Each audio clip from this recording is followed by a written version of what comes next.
The story starts with a young girl left stranded after a bunch of goblins attack the carriage she's riding in. Just as the goblins are about to finish her off, a mysterious boy shows up out of nowhere to save her. Fast forward a few years, and our protagonist Lewis is asked if he'd like to join a girl's party. Everyone around loses their minds when they hear that this girl actually wants to team up with him. Lewis himself is shocked, but the girl points to his sign, clearly advertising for party members. This girl is not backing down. She insists on joining him and proudly declares she's a martial artist. Lewis then awkwardly introduces himself as a sort of healer. But before things can go any further, an Adventurers Guild employee named Amherst rushes over, ready to stop this girl from making the biggest mistake of her life. Amherst then reveals that this guy has earned himself the nickname the Incompetent Lowest. Sure, he's a healer, but the dude only knows the most basic spell called heal. He's just another labyrinth orphan like many others who lost their parents and had to become adventurers to survive. But even after all these years, Lois can't even cast an area heal or anything higher than the beginner spell, so he's infamous for being a complete joke. But despite his reputation, Lois somehow managed to join a party called Lightning Sword until they kicked him out recently for not knowing detoxification magic. Word has spread, and now nobody wants him in their parties because, well, he's totally useless. Amherst, still trying to protect the girl, warns that if she parties up with Lois, she'll never make any money. But the girl Naru casually drops that she's already loaded. Amherst freaks out when she sees just how much cash Naru is lugging around, quickly explaining that most of the adventurers in this town are basically gangsters. The crowd of tough-looking folks around them proves her point, and she warns Naru to never flash that kind of money. Naru politely thanks her, and Amherst immediately realizes this girl is a total newbie to adventuring. So in true hustler fashion, Amherst offers to introduce her to a beginner's party, of course for a fee. But Naru shocks everyone when she flat out refuses because she's been dying to join Lois' party for a really long time. Lois and Naru then head out to sign some papers to make their party official, but Naru's practically burning holes in Lois' skull with her stare. For some reason, she's got this weird admiration for him, and meeting him again feels like a relief. Then the little oddball gets totally thrown off when Lois tells her to sign her name, but she quickly pulls herself together. Lois covers the guild fee, and just like that, their party is now officially. Once outside, Lois starts rambling about how no one's ever reached the deepest part of the Mardet Labyrinth. It's still shrouded in mystery, and no one even has a clue who or what the final boss is. Adventurers flock to Mardet City, hoping to strike gold, turning it into one of the biggest cities in the nation. Lois, being the psycho he is, wants to dive straight into the labyrinth right this second. Meanwhile, Naru's wondering if that's even remotely a good idea, considering their party is barely a few hours old. And also, before they left, Amherst gave Lois the heads up Naru's a newbie, so he should only take her to the grasslands for now. The labyrinth leaks magic power, spawning monsters in certain areas, and the grasslands are one of those spots. Thankfully, only weak monsters show up there. It's supposed to be the perfect training ground for rookies, but it's also annoyingly huge, making it hard to find anything to fight. The labyrinth, on the other hand, is jam-packed with creatures, and that's exactly what Lewis is itching for. He reassures Naru they'll be fine as long as they don't wander too deep, and if things go south, he's got it under control. His confidence is pretty wild for a healer, but he brushes it off like it's no big deal, and they press on. When they arrive, Naru insists on taking the lead. After all, she's a martial artist, so it makes sense for Lois to back her up as the healer. Lois is all for her confidence, but he can't help but wonder if she can actually fight. Naru quickly shuts down any doubts as she demolishes a group of goblins, and Lois is genuinely impressed. He explains that adventurers make their living by selling the magic stones monsters drop, and the guild buys them because they're valuable for all sorts of things. But he adds that she should already know this, even as a beginner. Sadly, goblin magic stones aren't worth much, so if they want to make real money, they'll need to take down stronger monsters. They both agree to go deeper into the dungeon for better loot, and Naru even vows to protect the fragile healer if anything goes wrong. Not long after, it's actually Lois saving her when he stops her from stepping on a trap. He shows her where she almost met her maker and explains that he spotted the trap thanks to the different colored tiles. Usually spotting traps is a thief's job, so Naru is baffled and asks how Lois did it as a healer. Lois casually replies that he's been an adventurer for a long time, so he's picked up a few tricks along the way. As they venture deeper, they come across a half-orc, which shouldn't be on this level of the dungeon. Half-orcs are mid-level demons, and their tough, hulking bodies make them a real challenge to defeat. Their strength is on par with monsters from the lower levels, so seeing one appear is definitely not normal. Naru's instincts tell her to turn tail and run, but Lois is convinced they can take it down if they work together. He doesn't want to push her into it, but to his surprise, she agrees because she trusts his judgment. Naru then kicks off the fight, but she's shocked when her first attack feels like she's kicking a brick wall. The beast may be slow, but Naru still takes a hit and things quickly go downhill. She finds herself cornered, the fight turning against her, but strangely the half-orc doesn't finish her off. Just then, Naru's eyes widen in disbelief as Lois comes out of nowhere, driving his sword right into the orc's chest, saving her at the last second. Lois is relieved that Naru's okay, but she can't help but wonder if this guy is really just a healer. Lois, as usual, brushes it off, explaining that his years as an adventurer taught him a few close combat tricks. Naru, still skeptical, points out that his attack didn't exactly look like a simple trick, but Lois distracts her by knowing that she's injured. Naru tries to shrug it off, claiming it's no big deal, but Lois' healer instincts kick in. He knows even the smallest wounds need proper attention. Naru insists she's fine, but Lois heals her anyway, not taking no for an answer. The magic stone left behind by the orc is much larger than the goblin's stones and packed with way more magic power, meaning it'll fetch a nice price. Lois, satisfied with what he's seen from Naru's fighting skills, suggests they've earned enough money and can call it a day. But ever the fighter, Naru insists she can still go on, so the two continue, ready for more hunting. Later, Amherst is floored when she sees how many monsters Lois and Naru took down in just one day, so she quickly realizes Lois must have dragged the newbie into the labyrinth, and to make matters worse, the fact that they brought back an orc stone means he took her to the middle level. But Lois corrects her, saying they only went to the upper level. The orcs shouldn't have been there, but this lines up with what other adventurers have been saying. The higher-ups have been scrambling lately, so Amherst starts thinking something big might be happening in the labyrinth. Her mood quickly shifts, though, as she's more than happy to pay them for their haul. Naru's weirded out by how excited Amherst is, so Lois explains that guild employees get a pay raise when they buy magic stones, but only from the adventurers they're in charge of. The more Lois and Naru earn, the more Amherst gets paid. Lois, still shocked by the size of the payout, has to be reminded by Amherst to split it with Naru. Lois would never forget, but he's stunned because even after splitting it, it's still 10 times more than he's ever made before. That realization hits him hard, and Lois sinks into a deep depression. Amherst steps in to explain to Naru that Lois had been completely swindled while in the Lightning Sword party. They never gave him his fair share of the rewards. Naru's absolutely furious when she hears this, and she demands that the guild do something about it. But the decision is up to Lois, and he chooses to let it go. He's happy with his new party, and just wants to forget the past. As they leave, a mysterious man watches them from the shadows. Later, the greedy Amherst is counting her hard-earned cash, but she's startled when the man appears. It's Handsome, her boss, and he's worried she might have helped Lois find a new party. Amherst brushes it off, saying she doesn't have some magical power of persuasion strong enough to convince someone to join Lois's party. Instead, she explains there was just this girl who saw something special in him. Handsome seems to know who this blue-haired girl is, but for some reason, it clearly troubles him. That night, Lois is shocked to find out that word of him getting a new party member has already spread like wildfire across the city. Apparently, the notoriously incompetent Lois picking up some poor fool to join his party is big news. Lois then moves to reserve a room, and Naru gets flustered at the idea of sharing one with him. Lois quickly decides they should sleep in separate rooms, but this seems to leave Naru a little disappointed. They go into their rooms for the night, and Naru's thoughts drift back to when she was healed. Turns out Naru was the girl from the carriage, and Lois was the guy who rescued her. After he healed her, she was so grateful, but Lois, in typical fashion, apologized for not being able to do more. Despite all that, Naru stayed weirdly optimistic, even though the goblins probably massacred everyone else in the carriage. She didn't seem to care and just swore she'd become an adventurer. From that day on, Naru was dead set on joining Lois' party, promising to protect him. Since then, Naru's been training like crazy, waiting for a chance to be by Lois' side. Then the moment she heard that Lois got booted from his party, she rushed straight to the city. The little stalkers thrilled her plan worked perfectly. Not only did she form a party with Lois, but they even took down an orc together. She's doing everything for him, so it crushes her when she realizes he didn't even recognize who she was. It makes sense, though. Her appearance has changed so much since then. But that's not the only thing that's different. Lois is way stronger than she remembers, and it doesn't seem like he even needs her protection anymore. Snapping herself out of it, Naru reminds herself of her promise to protect Lois no matter what. She then re-energized to get ready for bed, but one thing still bugs her. How in the world do people call Lois incompetent when he's actually insanely powerful? The story then flashes back to Lois fighting a Hydra alongside his old party. It's clear they're struggling badly. The party's thief is injured, and Lois uses his healing spell on her. She asks him if it can cure poisons, and he explains that it can't, but if he boosts her physical strength, she'll be able to fight off the poison on her own. The thief isn't thrilled and complains about it, but before she can finish, their arrogant leader cuts in, demanding they stop whining and get back into the fight when she's healed.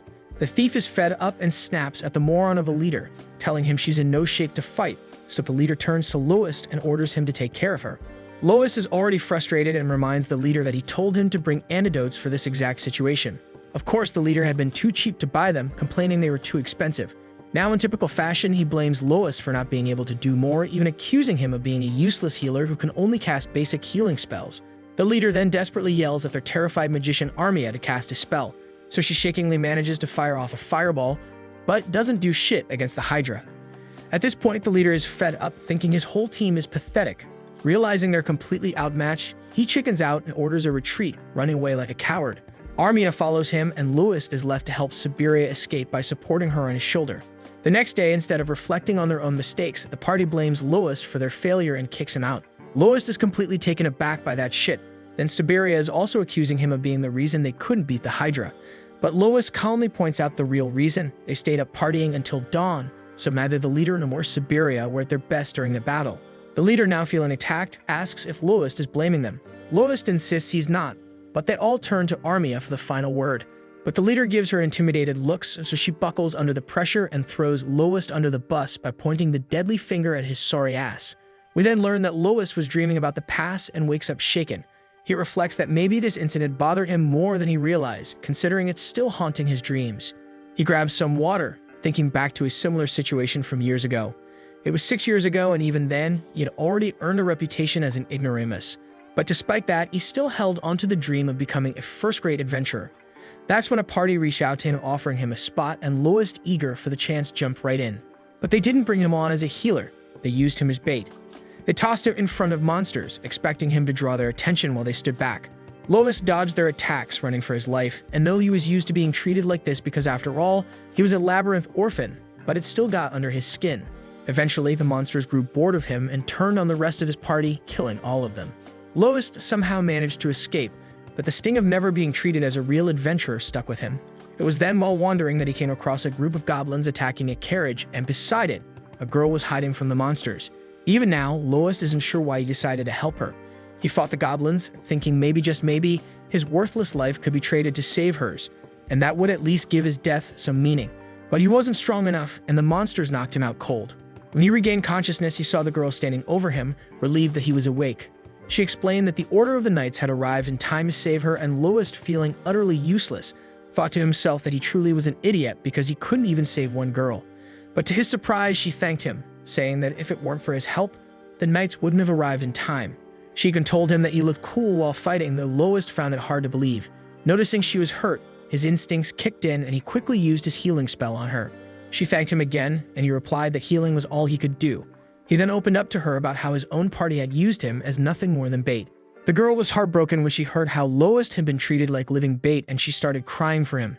Then her tears quickly turned into determination, and she vowed that when she grew up, she would become an adventurer and join his party, and promised to protect him. Lois was touched by her words, but as she left with the Knights, he knew deep down that she was probably from a noble family, and that the chances of her becoming an adventurer, let alone joining his party, were slim. But her words gave him the courage he desperately needed, and with renewed hope, he decided to give adventuring another shot. Motivated by her promise, Lois sought out mentors who trained him in swordplay and magic. Though he was still primarily a healer and could only use his heal spell, he worked hard to master other skills, pushing himself beyond what he thought was possible. After completing his training, he finally found a new party to join, the Blades of Lightning. Looking back, it made sense why that dream resurfaced. He realized that if it weren't for that girl's words, he wouldn't be where he was now. And had he given up back then, he'd never have had the chance to see her again. Just as Lois reflects on this, Naru knocks on his door, asking if he wants to grab breakfast. Lois agrees, and they head out together. The scene then shifts to them in the labyrinth, where Lois announces they'll be heading to the lower levels today. Later, they find themselves standing in front of a teleportation circle. Naru excitedly mentions that she's never seen one before, so Lois explains that these circles aren't found in every labyrinth. This one was placed by a magician shortly after the labyrinth was discovered, but Uni doesn't know much more about it. Naru, then thinking of the possibilities, says it would be great if they could use it to teleport anywhere, but Lois clarifies that they can only use this circle to teleport to another circle. Naru then muses that it would have been a lot easier if the city had a teleportation circle, so she guesses they didn't install one in the city for fear that monsters might swarm in. Lois corrects her, explaining that monsters can't use these circles, but the real problem is that the knowledge to create new ones was lost centuries ago, so there's no way to make them anymore. They then activate the circle and teleport to the middle levels, and when they arrive, Lois warns Naru that the monsters here are stronger than those they fought before, urging her to stay alert and be careful. The scene shifts to Lois and Naru in the thick of battle against a group of monsters. Lois quickly dispatches his share, but when Naru lands a punch on one of the creatures, her fist goes right through its body like it's made of air. She confusedly looks to Lois, who tells her it's a lich, a monster made of pure spirit energy. It has no physical form, so normal attacks won't work on it. Naru, realizing he's right as she can see through the lich's body, listens as Lois advises they retreat since neither of them can use magic, putting them in a serious disadvantage. But Naru confidently mentions she can handle it, and Lois immediately understands what she's hinting at. We then see Lois skillfully drawing the lich's attention, giving Naru time to prepare her attack. As Lois runs, he explains that with enough training, people can control their prana, and it's an inner spirit energy, and they use it to fight spiritual beings like the lich. Then we see Naru infuse her fist with prana, and with one devastating punch, she obliterates the lich. She celebrates her victory, but Lois quickly notices that she's injured. Realizing she must have gotten hurt where she landed her attack, he pulls out a magic item and uses it to cast a healing spell on her. He explains that this particular item enhances healing spells thanks to the magic stone embedded inside. Lois goes on to tell her that the guild collects magic stones from adventurers, hands them over to craftsmen, who then forge them into magic items and return them to the adventurers. After Naru is fully healed, she asks Lois how much the magic stone they found is worth, and Lois estimates that it could fetch a good price. They then sell the stone to Amherst, who pays them generously for it. On their way back to the inn, Lois is pleasantly surprised by how much they earn from the sale. As they stroll through the streets, they notice a commotion, so they curiously move in closer to get a better look, and they see two adventurers in the middle of a heated argument, looking like they're about to throw hands. Lois then tells Naru that fights like this have become pretty common around here lately, and he explains that adventurers who've caused trouble elsewhere have been flocking to this town recently. Naru recalls that Amherst mentioned something similar, and as they look around, they see rough-looking adventurers everywhere. Lois sighs, thinking it's become a real pain in the neck for the more respectable adventurers, but he quickly shifts the conversation, suggesting they treat themselves to something fancy since they've just been paid. The scene cuts to them at the inn enjoying a lavish meal. The innkeeper looks a bit nervous, wondering if Lois can actually cover the cost of all of this, but Lois grins, reassuring her not to worry as he orders some ale. Naru, not wanting to be left out, asks for ale too, but she's immediately denied, told she's too young to drink, so she huffs, clearly not happy about being treated like a kid. Then once they finish eating, Naru asks Lois about a strange tower she's noticed at the edge of town. She's seen similar structures popping up all over the city. Lois admits it's odd and tells her that he once got curious and asked the builders about it. To his surprise, even they didn't know who commissioned the towers or why. Naru, wide-eyed, is shocked, and Lois explains further. The builder was hired by an agent, who was representing another agent, and so on.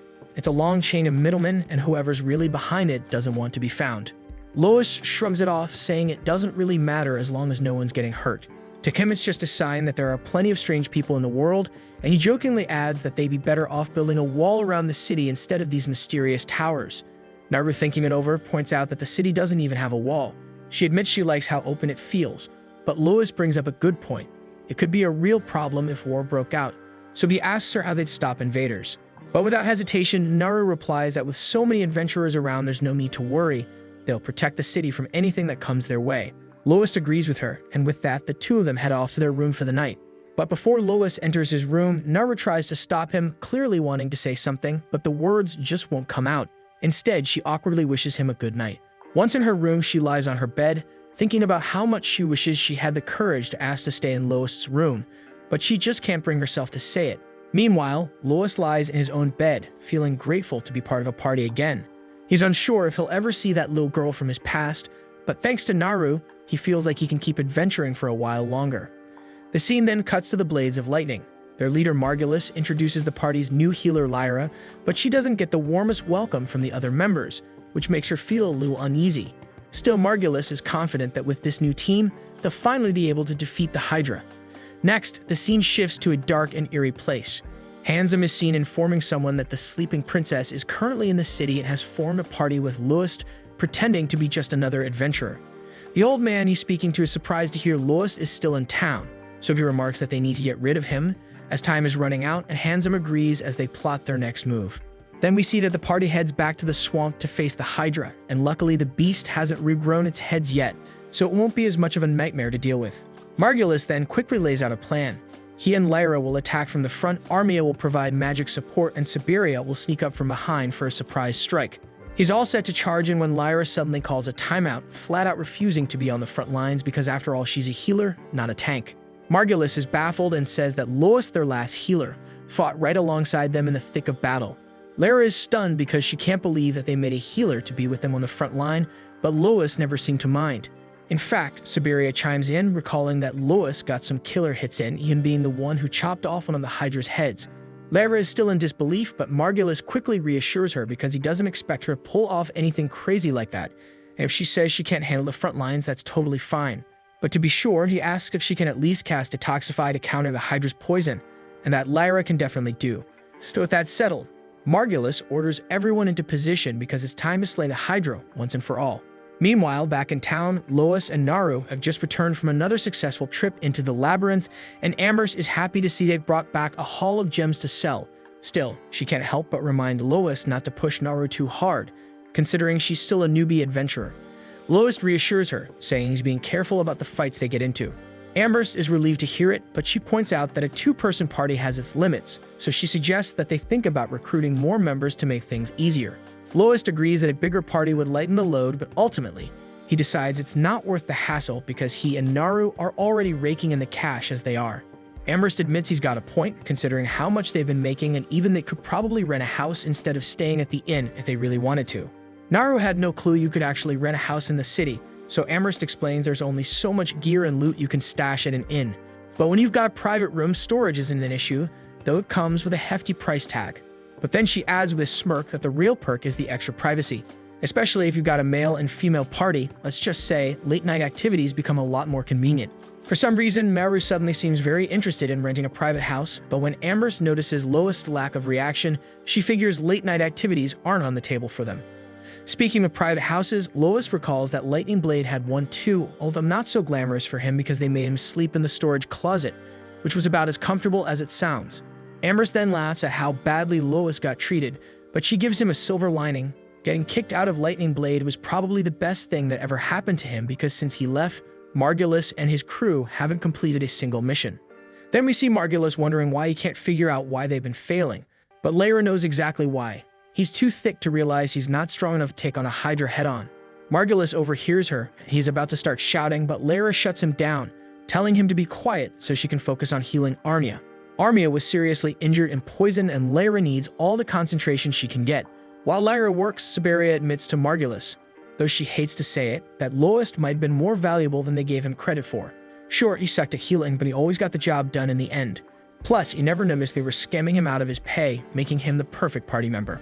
Margulis, now wishing Lois hadn't quit, needs a reminder from Siberia that he was the one who kicked Lois out, and made a big scene while doing it too. Margulis had completely forgotten about that, but now that he remembers, he figures getting Lois back should be easy. All they need to do is ask, and Margulis is sure Lois will come running back. After all, who would turn down the chance to rejoin the famous Blades of Lightning? Though Siberia is starting to wonder if she even wants to stay in the party at this point. By the next morning, Lyra finally finishes healing Armia. Armia then wakes up and thanks her for the help, but Lyra is just glad she could do something useful. She then checks if Armia feels well enough to eat, and when Armia says she does, Lyra heads downstairs to grab some food. However, once she gets down there and asks where the food is stored, she realizes Siberia and Margulis are nowhere to be found, leaving her completely clueless about where they might have gone. Meanwhile, Margulis and Siberia are at the guild, and of course Margulis is making a scene, and he loudly declares that he's willing to let Lois graciously return to his party. Once more, the entire room freezes in disbelief, with Lois being the most shocked of all. He then asks Margulis to repeat himself, because surely no one could say something that stupid. Margulis repeats himself, so Lois' ears weren't deceiving him. And now Lois is just not sure how to even respond to such an idiotic offer. At the same time, Naru and Amherst witness the spectacle. Amherst explains to Naru that the loud blonde guy is the same genius who kicked Lois out of his party, and now he's trying to bring him back with this condescending nonsense. Lois is visibly unamused by Margulis' pompous speech, but before he can speak, Margulis cuts in, assuming Lois might still be bitter about being scammed out of his pay while in their party. Margulis, in his usual clueless fashion, apologizes and pretends it was all just an innocent mistake, and he promises that this time, Lois will get his fair share. Besides, they really need him now since the new healer is pretty much useless in a fight. Siberia watches in disbelief, sure that Lois would never agree to this absurd request. But to her complete shock, Lois actually thanks Margulis for the offer.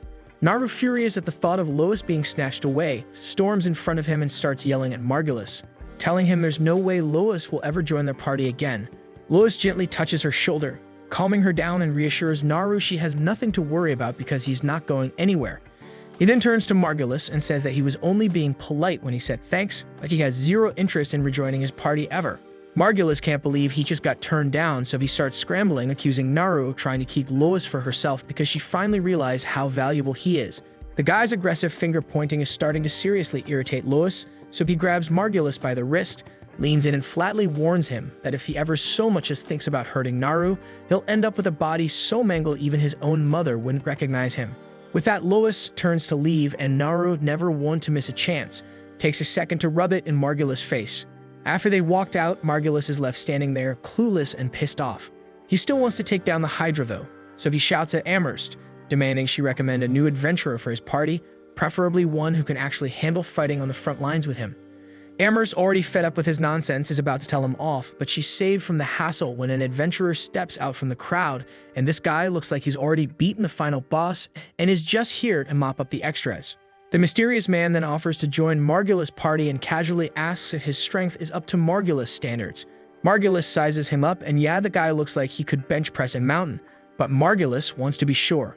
So he draws his sword and charges at him, but it's a bad move because with just one swing, the man disarms Margulis in an instant, leaving him looking like a complete idiot in front of the entire guild. Trying to recover from the humiliation, Margulis reluctantly accepts him into the party. Siberia, on the other hand, isn't so sure because she's suspicious of anyone who walks around wearing a mask all the time.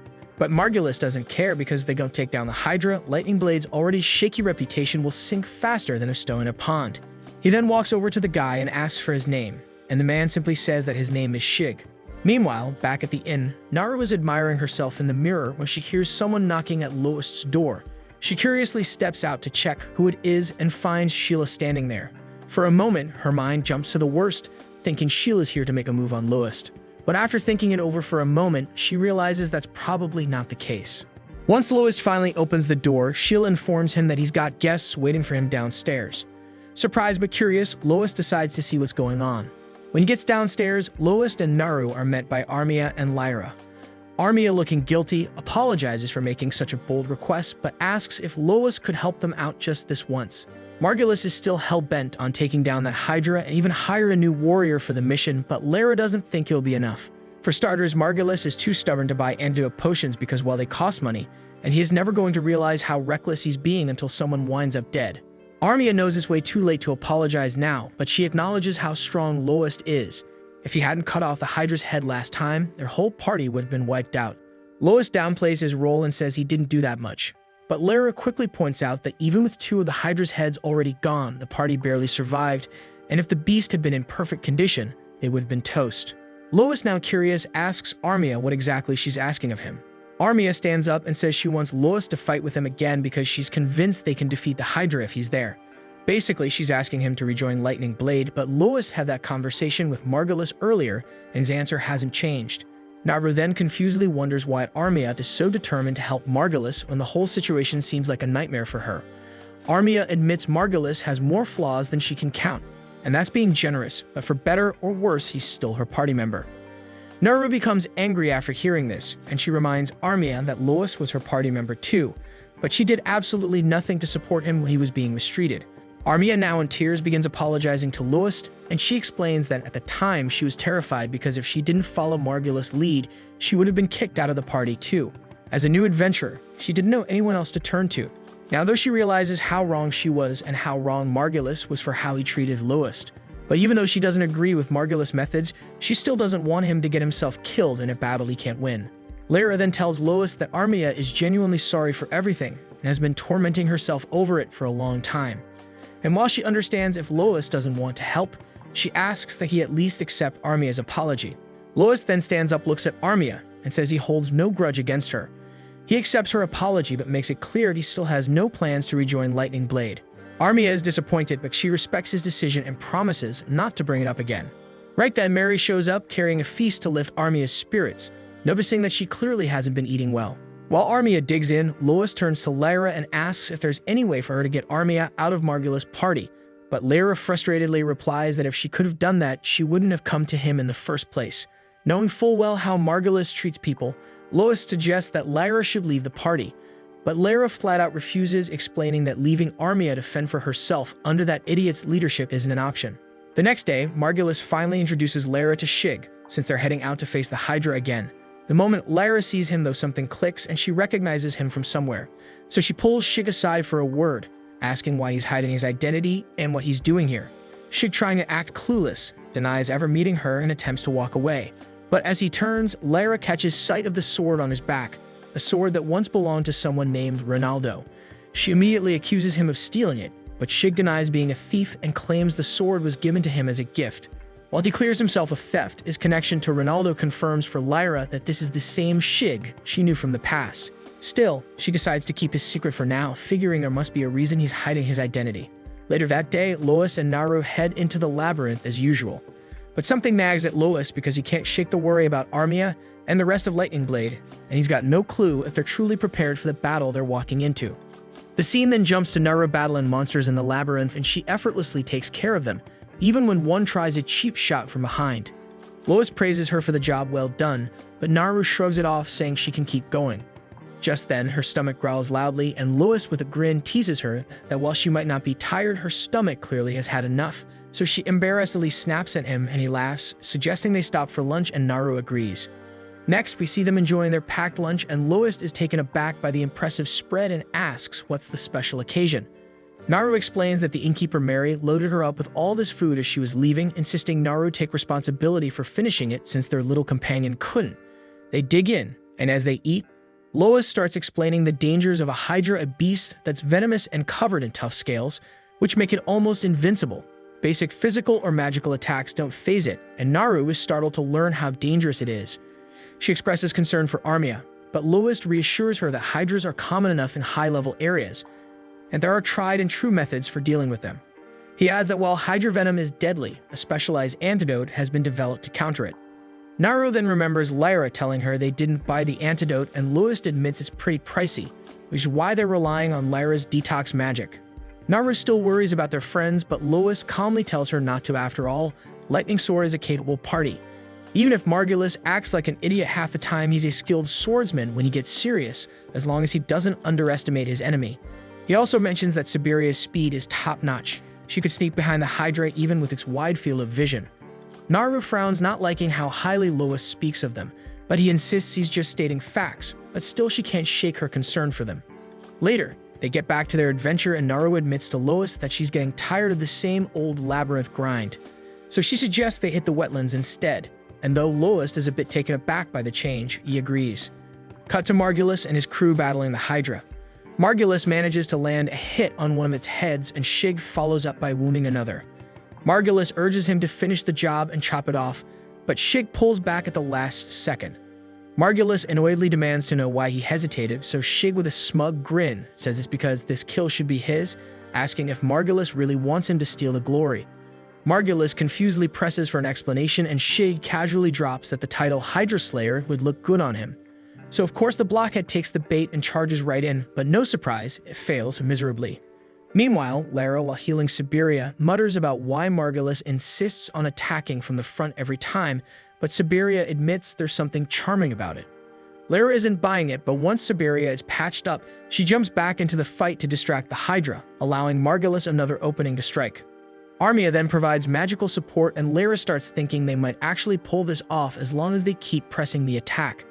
But then she notices Shig just standing around, clearly taking a breather, so she suspiciously wonders what he's plotting. But before she can figure it out, the Hydra whips its tail and sends a stone flying straight at Armia, knocking her down. The beast immediately goes in for the kill, and poor Armia faints in terror. Suddenly, a thick black smoke starts pouring out of her unconscious body, and Siberia is the first to ask what the hell is going on. Shig calmly explains that it's fear, and he adds that monsters like this thrive on the fear of humans, turning it into strength. It's usually invisible to the human eye, but this one's sucking fear from everything around them. Lara quickly realizes that this fear is being converted into mana, and Siberia confusedly asks if mana is supposed to leak out in places like this. Lara shakes her head, saying that it shouldn't because mana normally only surfaces in the deepest parts of the labyrinth. The Hydra then starts glowing after absorbing mana, and Lara quickly realizes it's mutating. She explains that monsters can morph their bodies by absorbing enough magic power, sometimes boosting their abilities in absurd ways. The Hydra then transforms into an even more menacing creature, and Shig concernedly asks Lara to watch over Armia.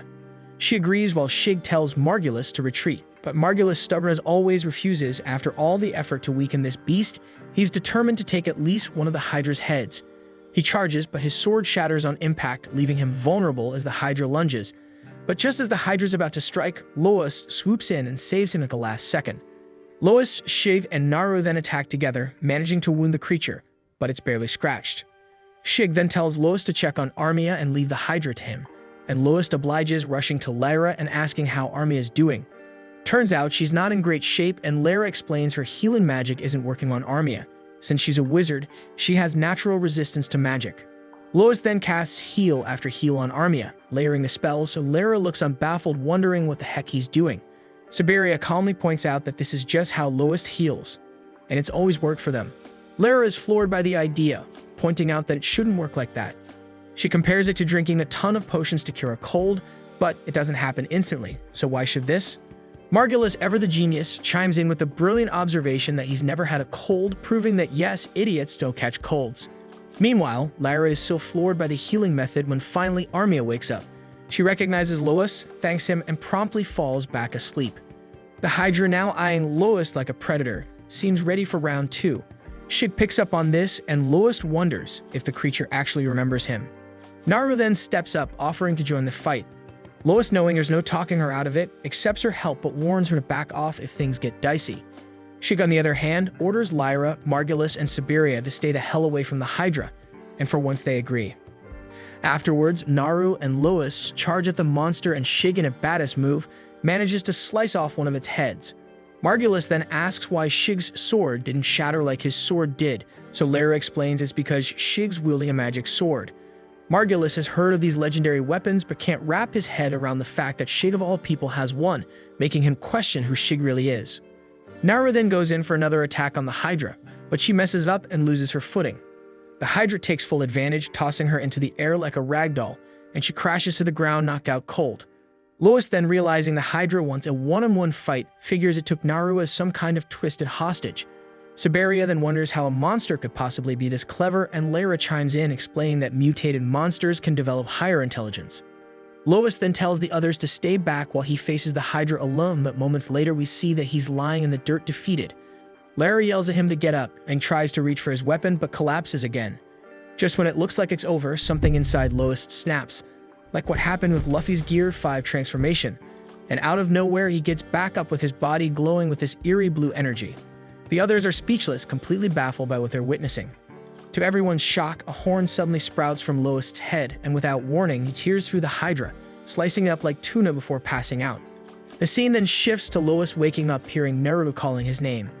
He's relieved to see she's okay, and she tells him that Lyra had brought an antidote beforehand, so she's fine now. But of course, Lyra pipes up, saying the antidote wasn't cheap and that she'll definitely be charging them for it later. Lois then notices that Armia is still knocked out, but is relieved to find there's no danger to her life.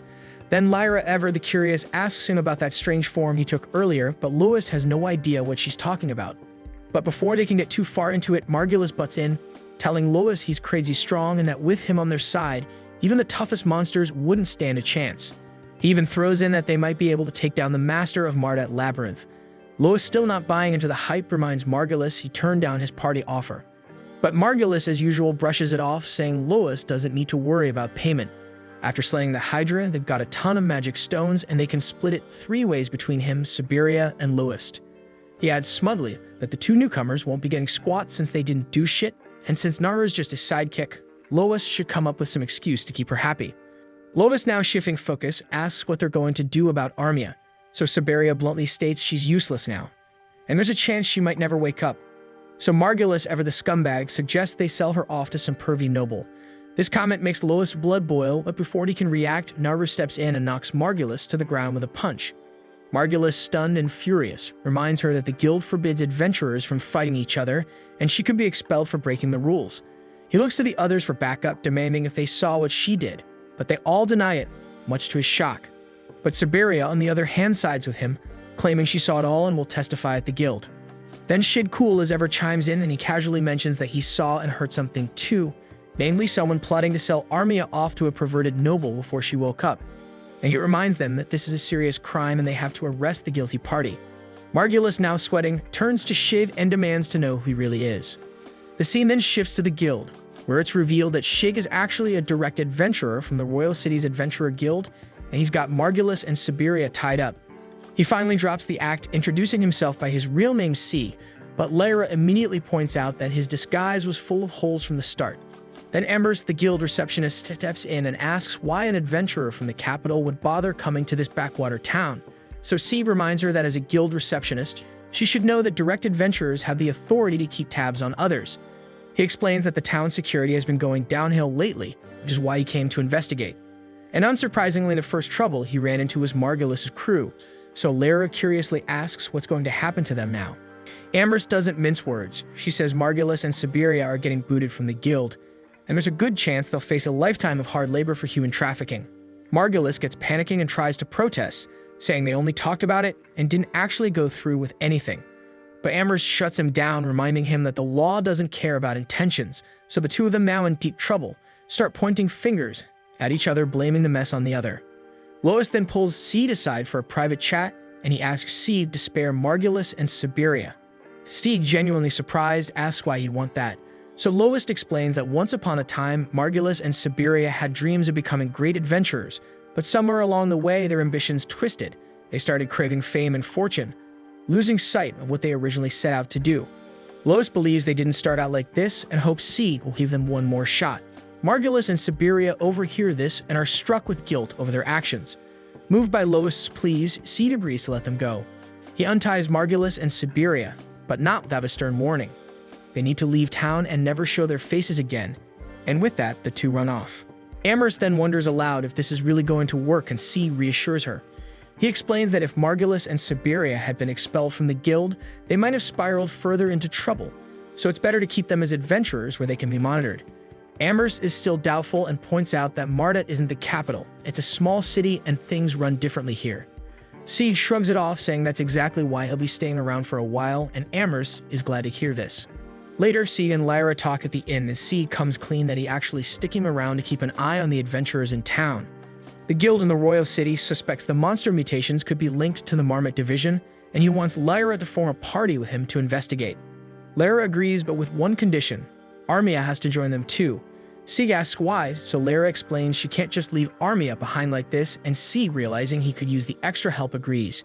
He figures the more members, the better, especially since he's already got his hands full keeping tabs on everyone, including Lois, who definitely can't be left unsupervised. The scene then shifts to Lyra and Seed updating Lois and Naru on their new party formation with Armia, and Lois seems pleased, noting it's a well-rounded team with a healer, a saber, and a wizard. He then turns to Armia, asking how she feels about it, and she replies that she's more than okay with it since she doesn't have anywhere else to go, and she also adds that Lyra saved her life, so she's determined to repay her. Lyra laughs, explaining she told Armia not to worry about it, but Armia wouldn't hear of it. C chimes in, saying that's exactly why he thought this team would work so well. Lois then congratulates her on finding such solid party mates and encourages her to give it her all. Later that day, the scene shifts to Lois and Naru walking through town. Naru asks him what's on the agenda, and Lois suggests they stop by the guild first. Naru is surprised since they rarely head to the guild this early. He then takes her aside, revealing that they've forgotten to sell a Hydra's magic crystal in the rush of things, and mentions they should also accept a quest. He explains that while adventurers earn money by selling magic stones, completing quests is just as essential for a steady income. Naru already knows this, but Lois points out that if she's serious about her adventuring career, she'll need to complete quests, not just slay monsters. Embarrassed by Lois' concern, Naru blushes, trying to play it cool when he asks if anything's wrong. The scene then shifts to them arriving at the guild, where every eye turns in their direction. Naru senses an odd vibe and can't figure out why everyone's staring. Whispering spreads through the crowd as people talk about Lois' recent Hydra victory. Lois quickly realizes what's going on and pulls Naru aside to explain. He warns her to stay on guard, as news of their Hydra kill has traveled fast, and some unsavory folks might try to get their hands on the magic stone. An adventuring party soon approaches Lois, and the leader steps forward, asking if he knows who they are. Lois instantly recognizes the leader as Marnell. Martinel then asks if they can talk privately, but Lois hesitates, glancing at the whole gang surrounding him, so Martinel waves them off, telling them to give him and Lois some space. They step back reluctantly, clearly disappointed they won't get to hear the full story of how Lois took down a Hydra, and Martinel remarks that anyone would be curious hearing that the incompetent Lois managed to kill a Hydra. Realizing they're not here to steal his magic stones, Lois listens as Martinel begins with a surprising apology. Lois, caught off guard, asks what he's apologizing for.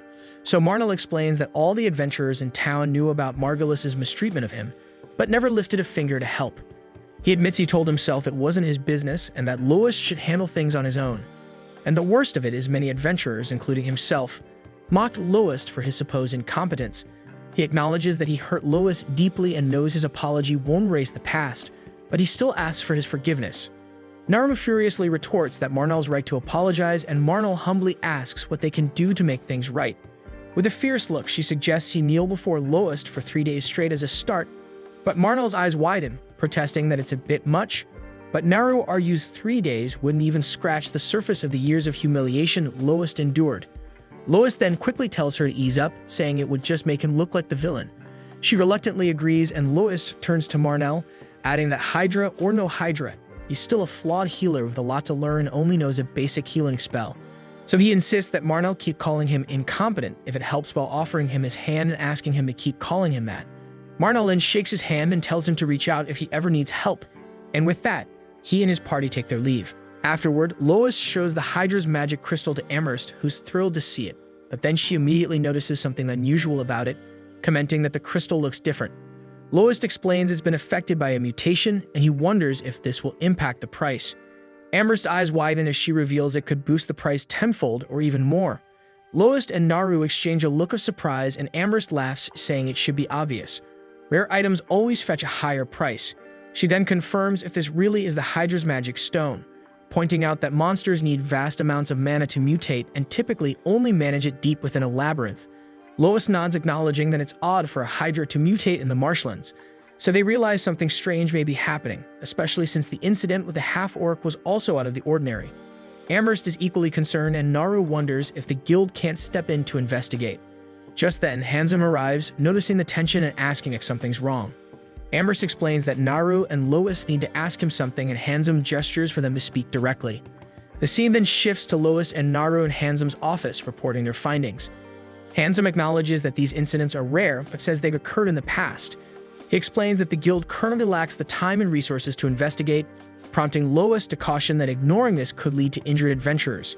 Handsome is unimpressed and reminds him that adventuring is a dangerous profession, and suggests that if Lois is so nervous, he's welcome to skip town and go somewhere else.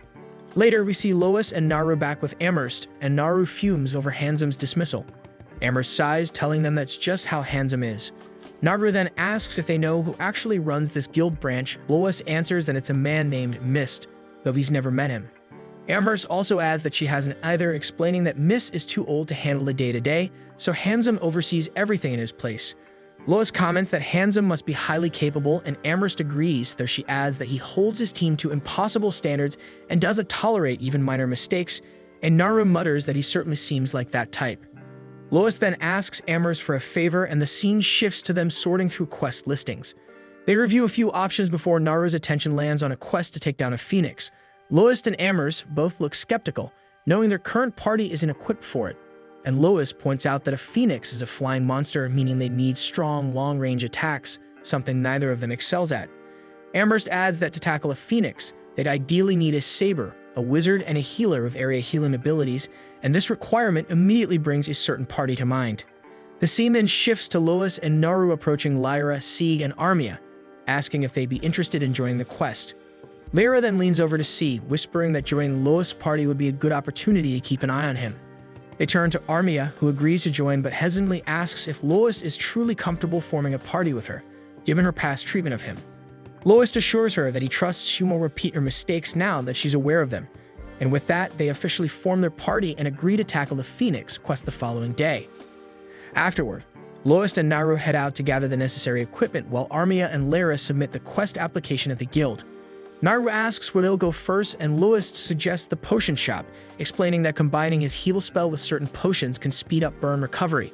Naru impressively remarks that he's surprisingly knowledgeable, to which he humbly replies that it's part of being a healer. However, Naru quietly admits she meant more than just healing.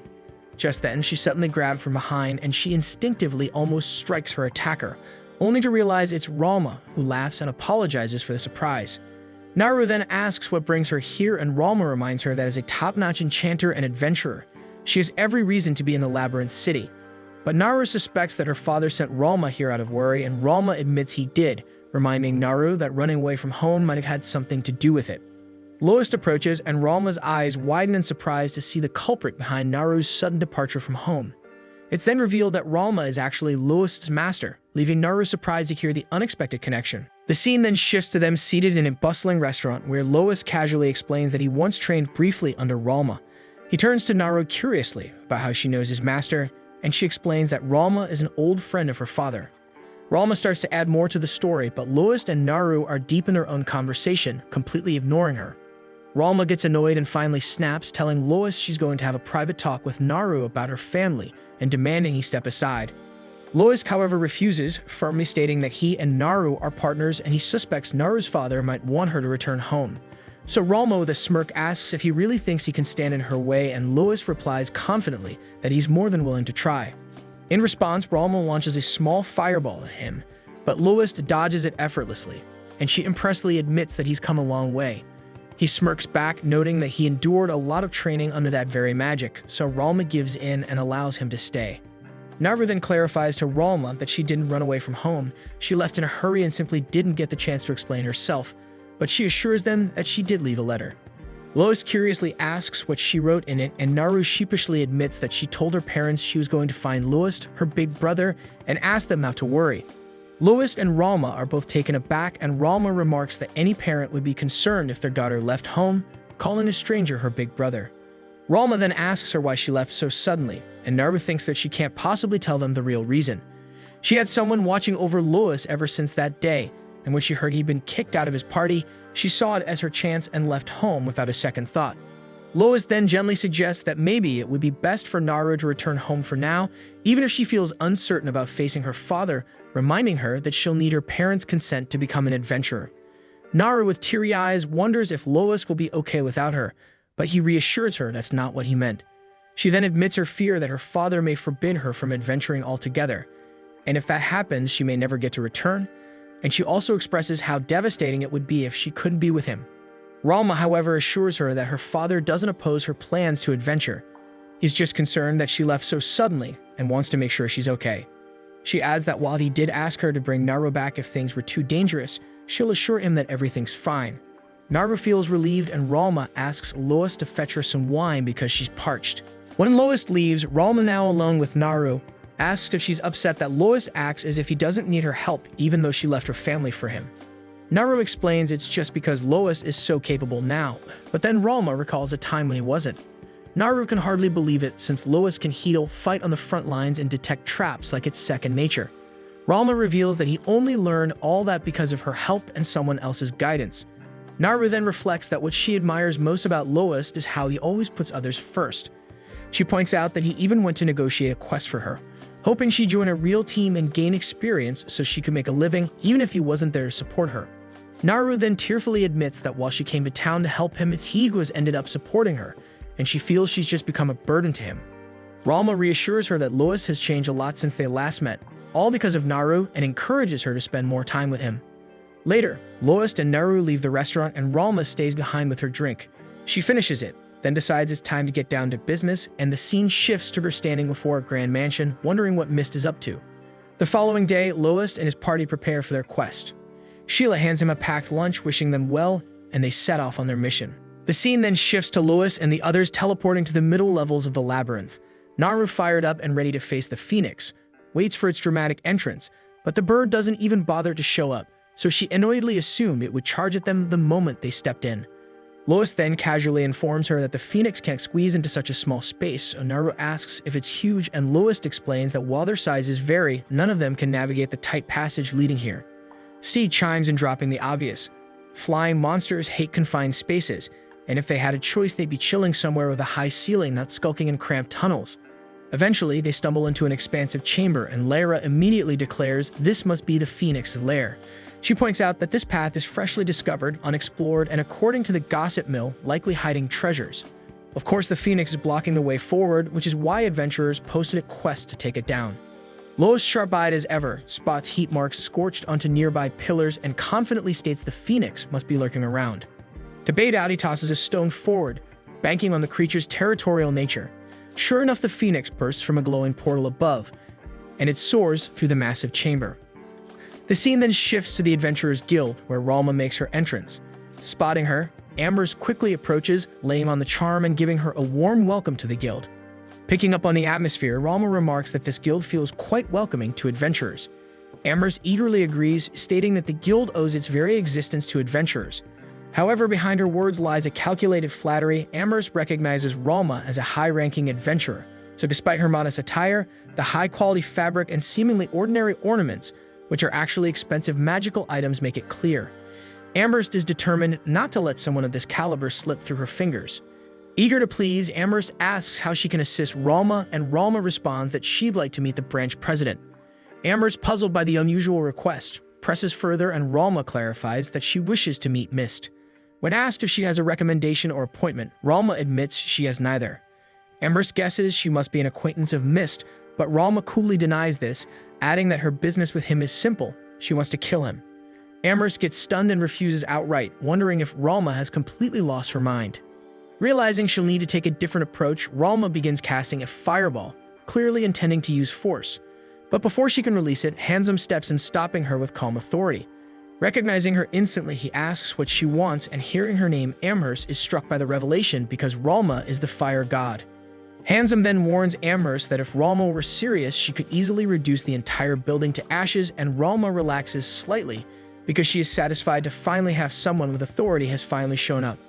Meanwhile, back in the labyrinth, the Phoenix continues its relentless flight. Naru observes the situation, realizing that neither her punches nor Lois' sword will be effective against the creature, so Lois grumbles that it might have been wiser to bring a bow. Despite the grim situation, Naru reassures herself that things aren't entirely hopeless. The Phoenix isn't attacking yet because of the distance. But that moment of respite ends abruptly as the Phoenix hurls a massive fireball at Naru, only for Lois to intervene and save her. He then explains that the fireball is the Phoenix's most dangerous attack, leaving Naru muttering her disbelief at how unfair the fight is turning out to be. Back at the guild, Handsome asks Ralma if she's here to talk about the same issue as the adventurer from yesterday, and he explains that the day before someone claimed something strange had happened in the labyrinth and demanded the guild take action. Then when Ralma inquires what he said in response, Handsome says he told the adventurer to leave town if he was too scared to explore the labyrinth. Ralma unimpressively replies that her concerns are entirely different and notes that it's been a long time since she last visited Marmot, but the place now feels overrun with thugs. Handsome admits the guild has been worried about this too, but Ralma fires back, accusing them of being the ones responsible, so he confusedly asks why they'd sabotage their own city.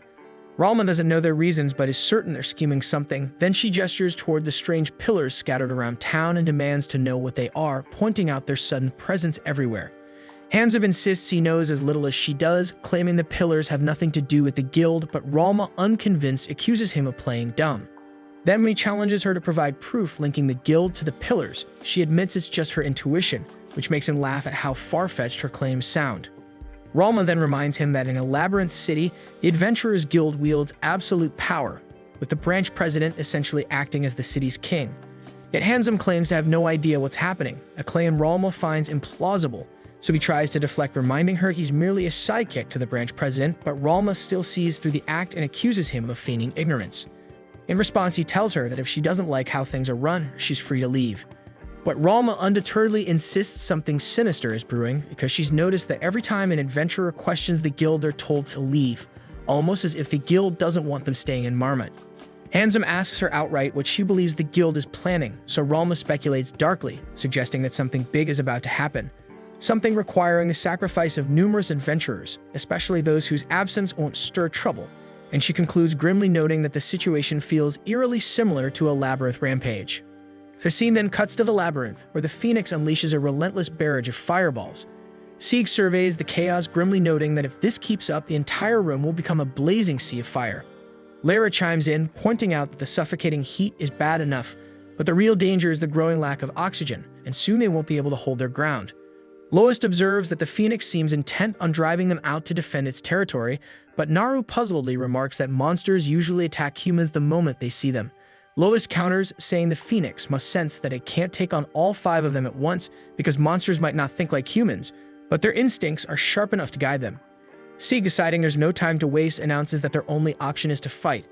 Turning to Armia, he asks if she can use water magic. When she confirms, he tells her to target the phoenix's wings, explaining that the flames on its wings act like feathers. If they can extinguish those flames, they'll force the creature lower, giving him a chance to finish it off with his sword. Armia hesitates, admitting it will take time to cast such a spell, but Sieg reassures her he'll protect her. Naru chimes in with her own vow to help, bolstering Armia's resolve. So with newfound determination, Armia agrees to give it her all. As Sieg, Lois, and Naru work to distract the phoenix, Armia begins casting her spell. Lyra then watches silently in hopes that Armia will overcome her past struggles and find the courage to trust her team. Lyra knows that if Armia can push through, she'll prove herself to be a truly capable adventurer. Finally, Armia fires a magical water arrow at the phoenix, dousing its flaming wings and forcing it down. Sieg seizes the moment, launching a powerful attack, but it's not enough and the phoenix soars upward again. Despite the setback, Lois remains optimistic, confident that if they keep up the pressure, victory is within reach. Meanwhile, back at the guild, Handsome contemplates the possibility of a labyrinth rampage, brushing it off as something that rarely occurs. However, Ralma argues that if one does happen, it would explain the strange occurrences in town, and she points out that the most troubling sign is the mutation of monsters and presses Handsome to acknowledge the vast amounts of mana now surrounding the labyrinth. Back at the labyrinth, the phoenix begins mutating. The beast grows larger, and its fiery orange flames shift to an intense blue. Naru notes that mutations are supposed to be rare, and Lois agrees, adding that encountering 2 in just a few days is almost unheard of. Armia, visibly shaken, wonders why she keeps running into these mutated monsters. Lyra tries to reassure her, but Armia is too paralyzed by fear to listen. Lyra realizes this is a serious problem because if Armia succumbs to her fear again, it could empower the phoenix. She knows Armia must overcome this moment if she's ever going to grow, but Lyra has no idea how to snap her out of it. The phoenix, then sensing weakness, charges toward Armia.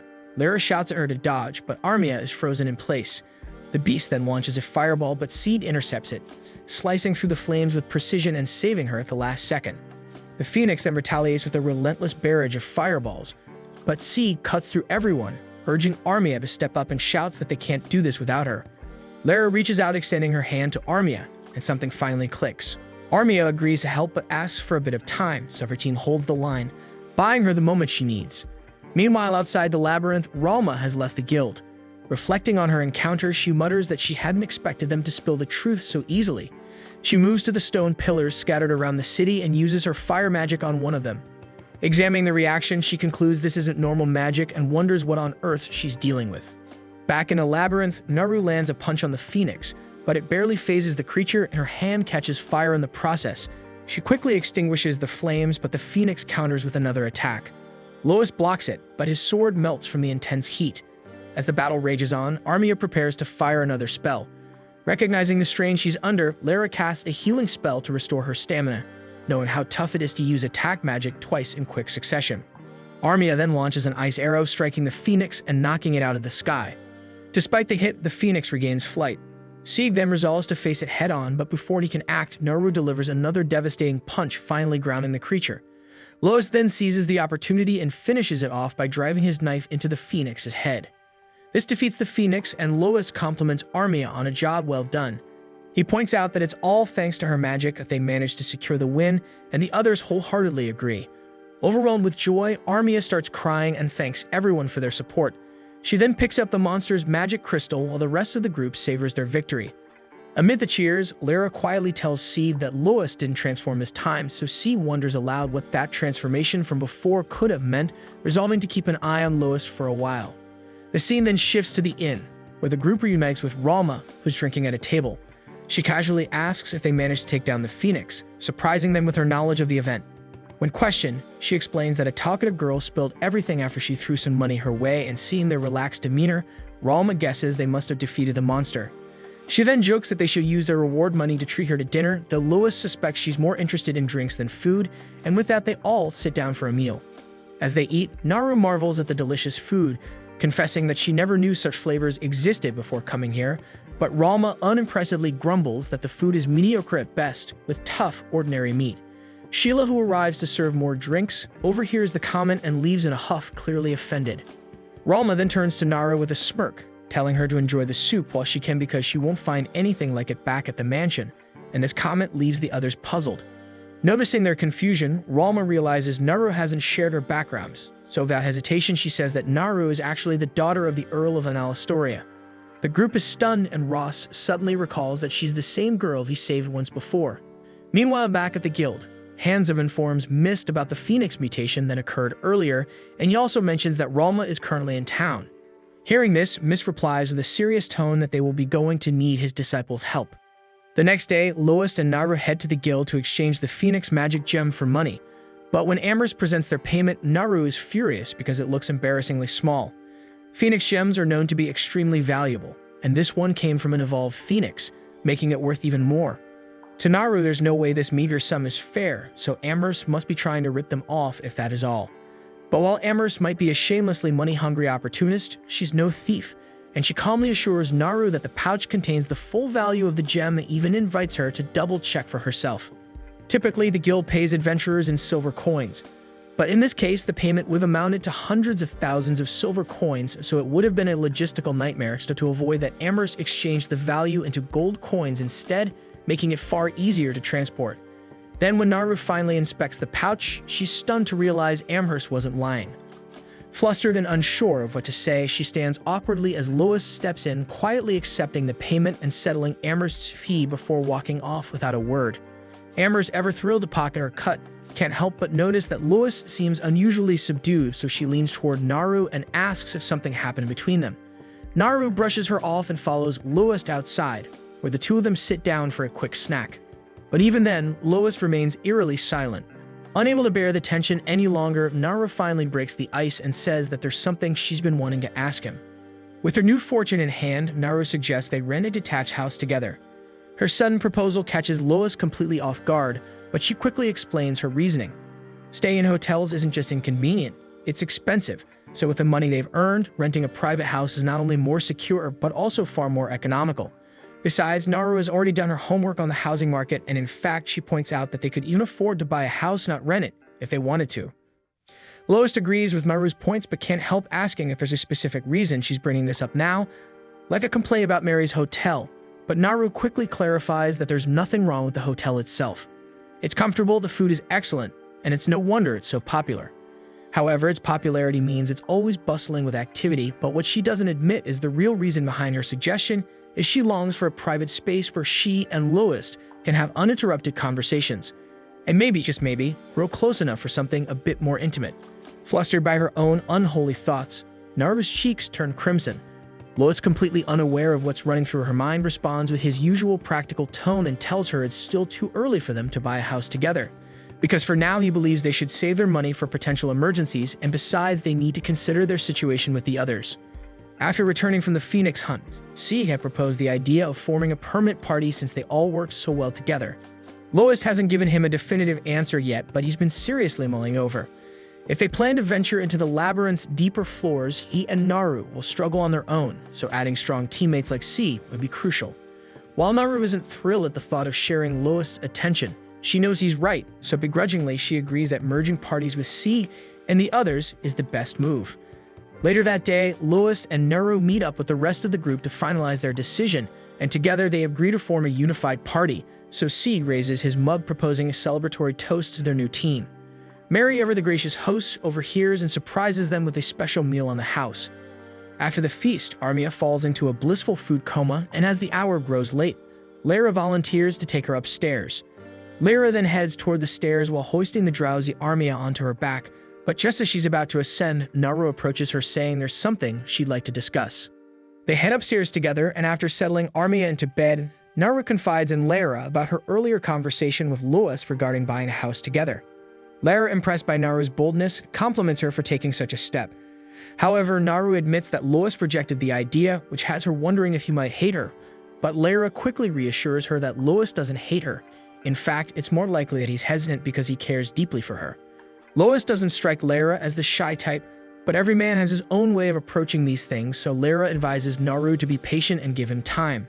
Feeling reassured, Naru thanks Lyra for her advice and admits she's glad she turned to her for help because she knew Lyra would offer great relationship insights. But as Naru heaps on the praise, Lyra can't help but be reminded of her own inexperience. After all, she's never even had a boyfriend. Meanwhile, downstairs, Lois and C are having a similar conversation. Stieg is direct, suggesting that Lois should just agree to live with Naru and points out that it's not like he's getting married or anything. It also adds that Naru clearly admires Lois and refusing her would hurt her feelings. Steve then asks bluntly if Lois dislikes the idea of living with her, but Lois quickly denies it. In truth, he could never hate Naru because she was the one who gave him hope when he was at his lowest point, and she even came all the way to this city just to form a party with him. And for that, he will always be grateful. Still, Sieg isn't buying Lois's excuses because it's obvious to him that Lois likes Naru, but he is just too embarrassed to admit it. Back in Lyra and Naru's conversation, Lyra opens up about her romantic history. When she lived in the royal capital, she often had men vying for her affection, so much so that some would join her party just to get closer to her. C was one of those men, and one day while C was away, another man was so hungry that he tried to get frisky with Lyra without asking her. Refusing to let it slide, she knocked him out cold and dragged him outside. She was ready to let the incident go, but when Sieg found out, forgiveness wasn't on the table. He kicks the man hard out of the city, and then he vanishes from the city as well. Lyra admits she has no idea what Sieg was thinking back then, but downstairs, Sieg is confiding in Lois about the same incident. He explains that he was furious with himself for not being there to protect Lyra and felt too ashamed to face her, so he left the royal capital. After a long time passed, he eventually came to this city on a mission. But he never could have expected to run into Lyra here, and to top it off, she was even willing to form a party with him after learning about his mission, even though he thought she must have been angry at him. What Sieg doesn't know is that Lyra was never angry, and she was just hurt that he disappeared without saying a word. Since then, she's been uncertain about how Sieg truly feels about her. Just then, Sheila walks into the room, and after Hart at the end of the conversation, Sheila bluntly remarks that if Lyra is this bothered by it, she must have feelings for Sieg. Downstairs, Sieg apologizes to Lois for making him sit through his story, but back to the initial topic, Sieg presses Lois again why he refused Naru's suggestion to live together. Lois admits he's not entirely against the idea, quite the opposite in fact. It made him happy to hear Naru say she wanted to live with him, that there was something important he needed to confirm before making a decision. Just then, Amherst arrives at the inn looking for Lois because she has completed the investigative report he requested. Sieg then curiously asks why the guild is involved in private investigations, but Amherst clarifies that this isn't guild business.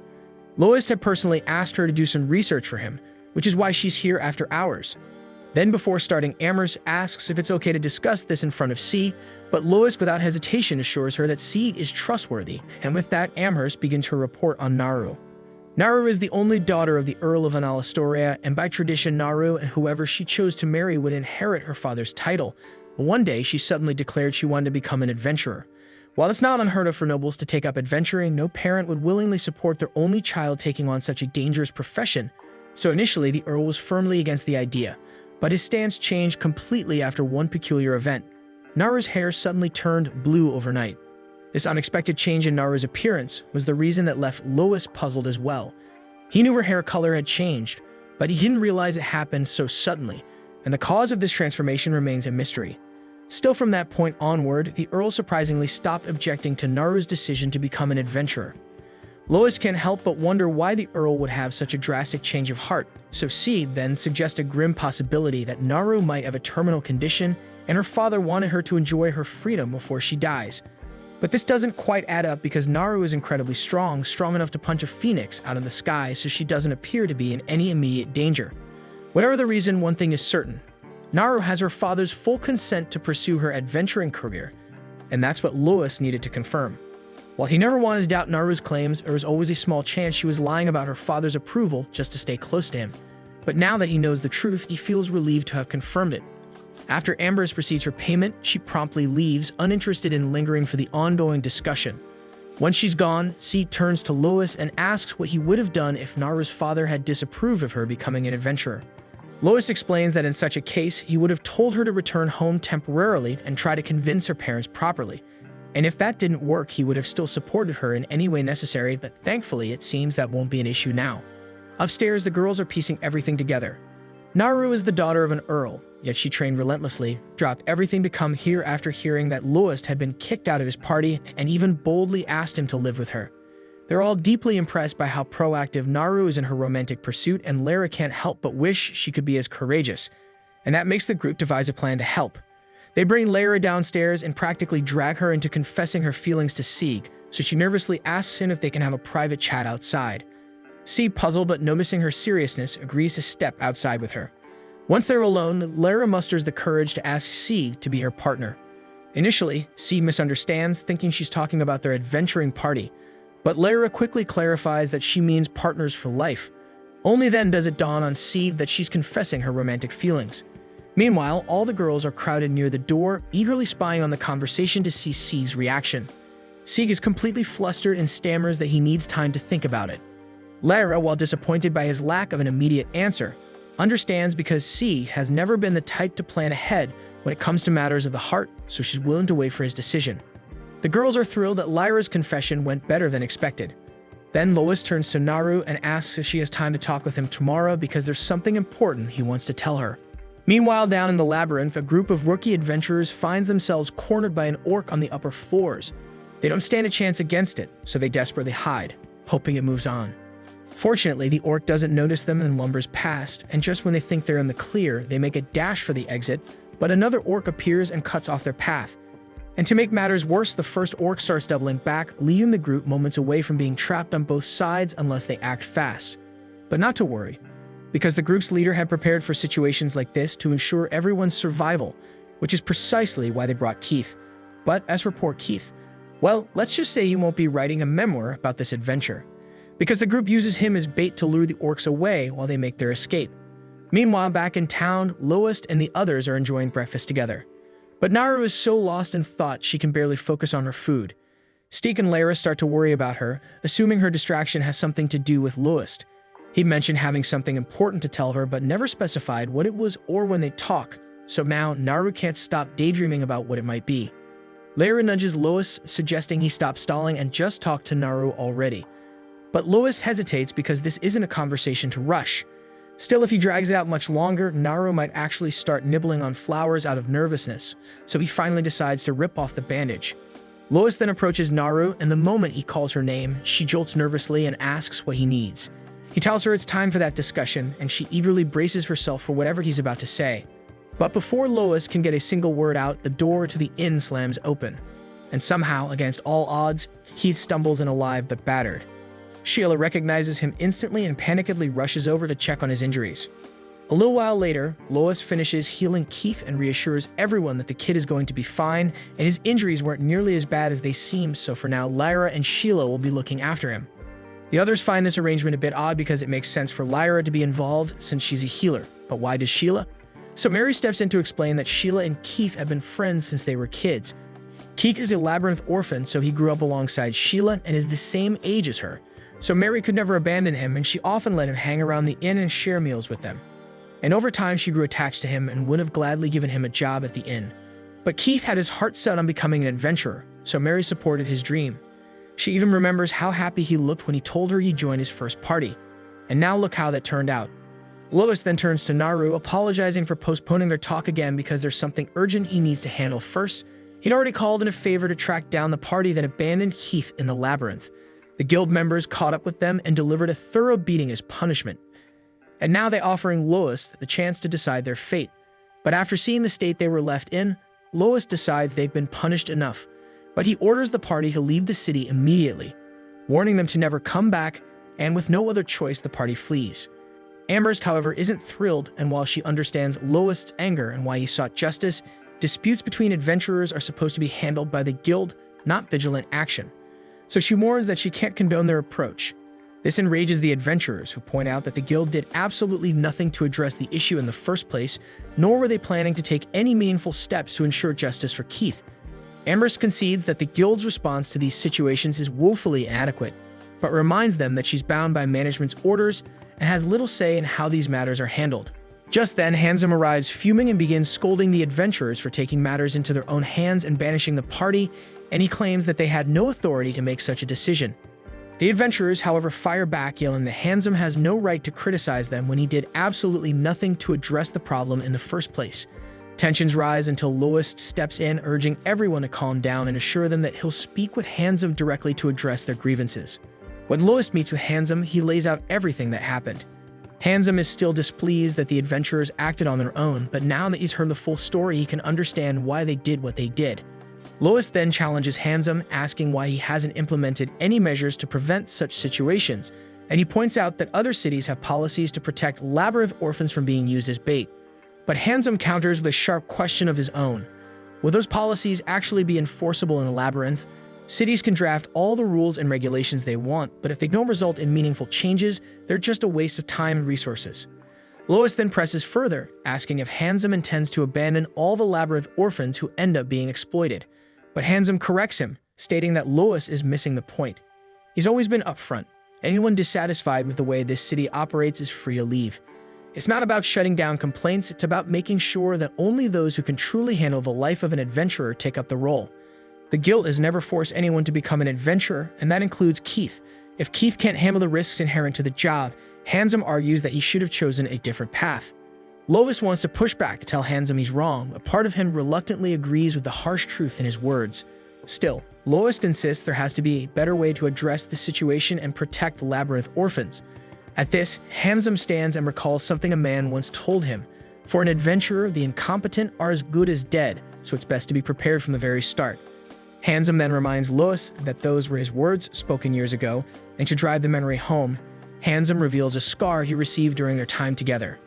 Years ago, when Lowest was just starting out as an adventurer, he and Handsome got roped into being the pack mules for a party of seasoned adventurers.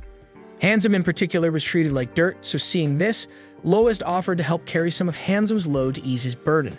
But Handsome, too proud to accept pity from someone as useless as Lowest, barked back at him to shut up and mind his own business.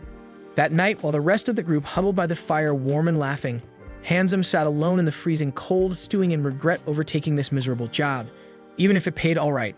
Hours later, after the others had fallen asleep, Lowest woke Handsome with an urgent warning.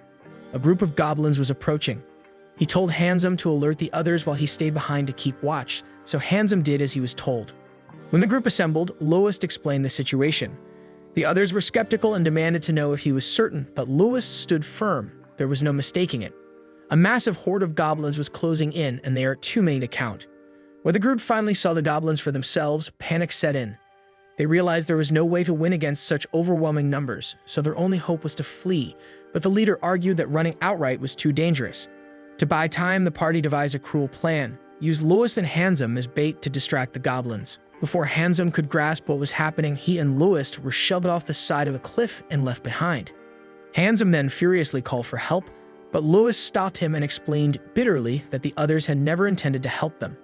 And this was likely why they'd been allowed to join the party in the first place as disposable pawns for the dirty work. The situation enrages Handsome, though he knows there's nothing he can do until they escape. He and Lowest vow to survive this ordeal together and take revenge on the party that heartlessly abandoned them. They fight fiercely against the goblins for what feels like an eternity, but facing such a massive horde of only the two of them is a losing battle. So eventually they have no choice but to retreat, taking refuge in a hollow tree to avoid detection. Handsome begins to lose hope, consumed by the thought that survival against the goblin horde is impossible, and also the bitterness of being sacrificed by their former allies gnaws at him. However, Lowest points out something few people know. Goblin hordes are actually more inclined to target larger groups, so if the goblins find the party, they'll redirect their attack. And almost as if on cue, the goblins locate the party and immediately swarm them. Amid the chaos, while the party is being brutally slaughtered, Lowest and Handsome manage to slip away unnoticed. Handsome feels no pity for the party, thinking they got exactly what they deserve for betraying him and Lowest. But Lowest, despite everything, expresses regret because he hates the idea of anyone dying, even if they abandon him. Still, he knows there's nothing they can do, so he urges Handsome to focus on getting back to town. As Handsome moves to follow, he suddenly collapses in agony because his arm was injured during the battle with the goblins. Lowest is stunned and demands to know why Handsome hit it, and Handsome admits he didn't want to be a burden, especially in such a dire situation. Lowest tries to heal him, but Handsome protests, warning that the goblins will notice them if he keeps it up. He then tells Lowest to leave him behind, blaming himself for being weak and claiming someone as useless as him doesn't deserve to live. But Lowest refuses to abandon him and fiercely shouts that Handsome is wrong, that even in a world that's cruel to those deemed incompetent, there's always hope for redemption. From that moment on, Lois and Handsome fought side by side, breaking through the goblins' defenses with sheer determination until they finally reached the safety of the city. To Handsome, Lois was nothing short of salvation, yet Lois's cold truth about the world being harsh on the incompetent still rang true. The twist of fate, however, was that the true incompetents that day were the adventurers who fled, ignorant of the goblins' behavior patterns and leaving Handsome and Lois to fend for themselves. Once they returned to the city, Lois and Handsome parted ways. Handsome, however, crossed paths with an elder who took him in. Under this person's guidance, Handsome learned a great deal, eventually growing into a capable adventurer. That elder turned out to be none other than Guildmaster Mist, which explains how Handsome became a guild employee and rose to serve as the Guildmaster's trusted right-hand man. But Handsome wasn't telling the story to bask in nostalgia. He owed his life to Lois for that fateful day and was determined to repay the debt. Handsome urged Lois to take Naru and leave the city for his own safety. His words are not a threat, but an earnest warning born from genuine concern because Handsome doesn't want Lois to be ensnared in the dangerous events that are about to unfold. Lois, confused by the cryptic advice, left Handsome's office and returned to the other adventurers, admitting that he failed to convince Handsome to reconsider his strict policies. At that moment, Amherst pulled Lois aside. She revealed that many in the guild didn't agree with the way the guildmaster was running things, and that's when she presented Lois with a personal request. Later that day, Lois goes to Naru and discusses the request Amherst gave him. Apparently, a surge of monsters has been appearing on the roads near the city, so she concernedly asks Lois to handle the situation before any civilians become casualties. Naru agrees but questions why the guild hasn't issued a bounty for these monsters. However, such an action would require Handsome's approval, and it's clear he's not going to sign off on that. There's also the matter of criminal adventurers causing chaos throughout the city, so Lois offers to assist with that as well. While Naru acknowledges that Lois's intentions are noble, she can't help but point out how much additional work he's taking on, but Lois reassures her and explains that Amherst promised them bonus pay for dealing with the monsters on the road.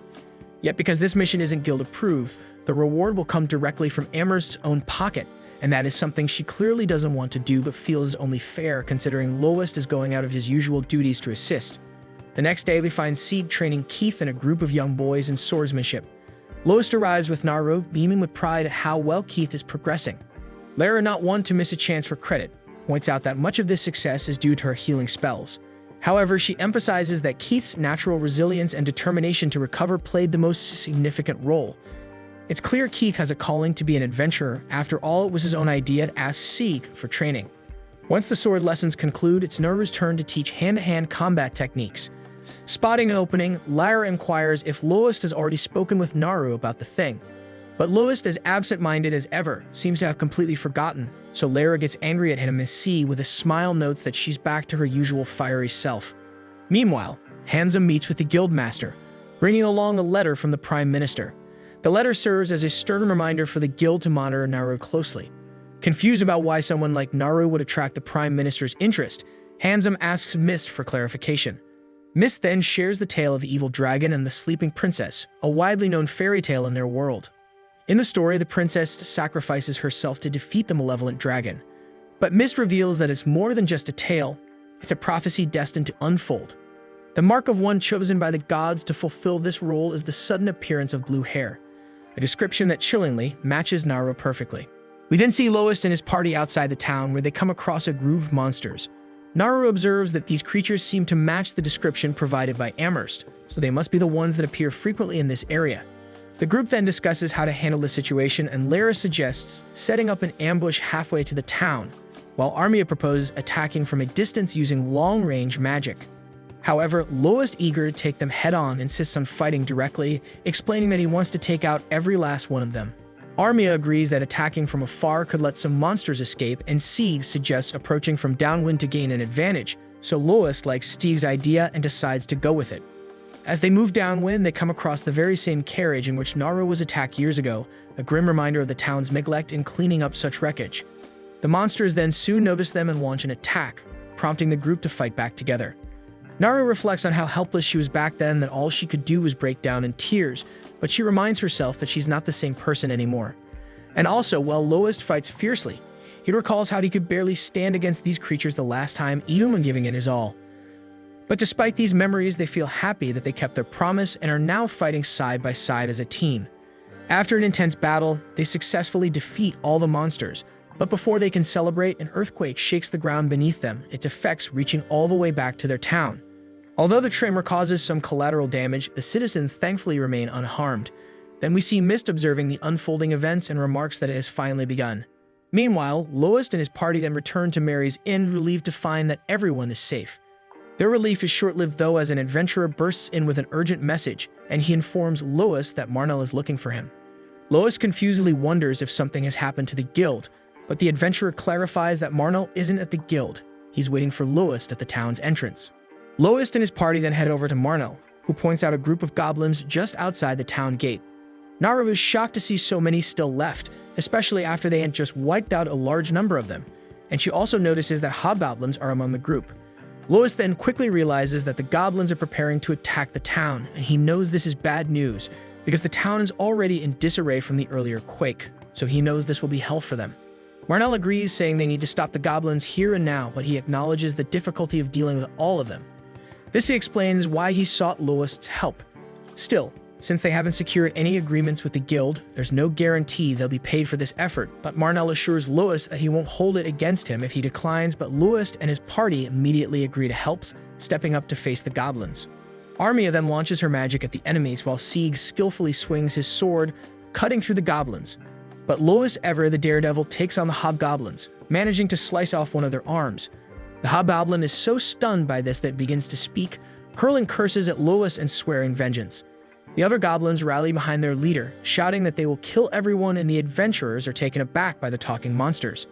Marnell is baffled and remarks that he's never seen anything like this, and even Sieg, who grew up in the city, says he's never heard of monsters talking. Lois decides to push this mystery aside for now, focusing on the immediate threat, defeating the monsters and protecting the townspeople. So Marnell rallies his team, urging them to stop trembling and fight as they always do, and with renewed determination, everyone charges into the fray. After an intense battle, they finally defeat the goblins. But the hobgoblin then warns them that while they may have won the battle, they will lose the war and every human will perish. And then the hobgoblin drops dead moments later. And while examining its remains, Lois notices a magical crystal embedded in the hobgoblin and realizes that it was a mutated monster. However, he finds it difficult to believe that such a mutation could grant the ability to speak.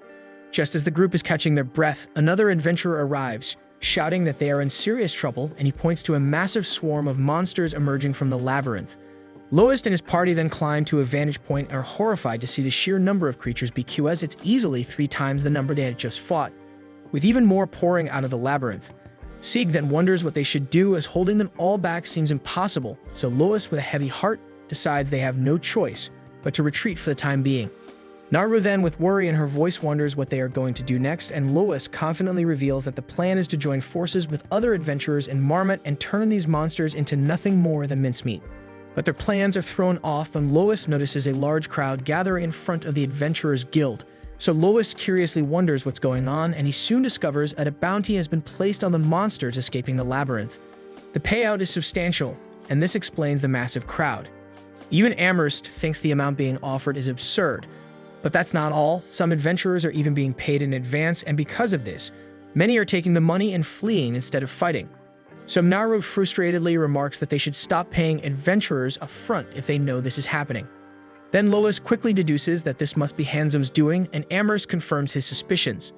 Marnell then turns to Lois, asking what he plans to do now, since this development is quite different from what they had originally planned. However, the bounty seems to be working to rally the adventurers, uniting them to protect the town from the monsters. Then Sieg skeptically wonders aloud if Handsome has orchestrated this on purpose, and Lois admits he isn't sure. However, he speculates that Handsome might have been preparing for this possibility for some time to be able to pay such large sums on short notice. Ralma, who unexpectedly shows up, comments that it feels like someone had foreseen this entire situation. The group is surprised to see her, as they had thought she already left. Lois then asks if she anticipated this scenario, and Ralma looks puzzled, asking which situation he means. Lois explains that he's talking about the mass exodus of monsters from the labyrinth, which he identifies as a phenomenon known as a labyrinth uprising. Amherst recalls hearing about this before and pulls out a book with a mention of it.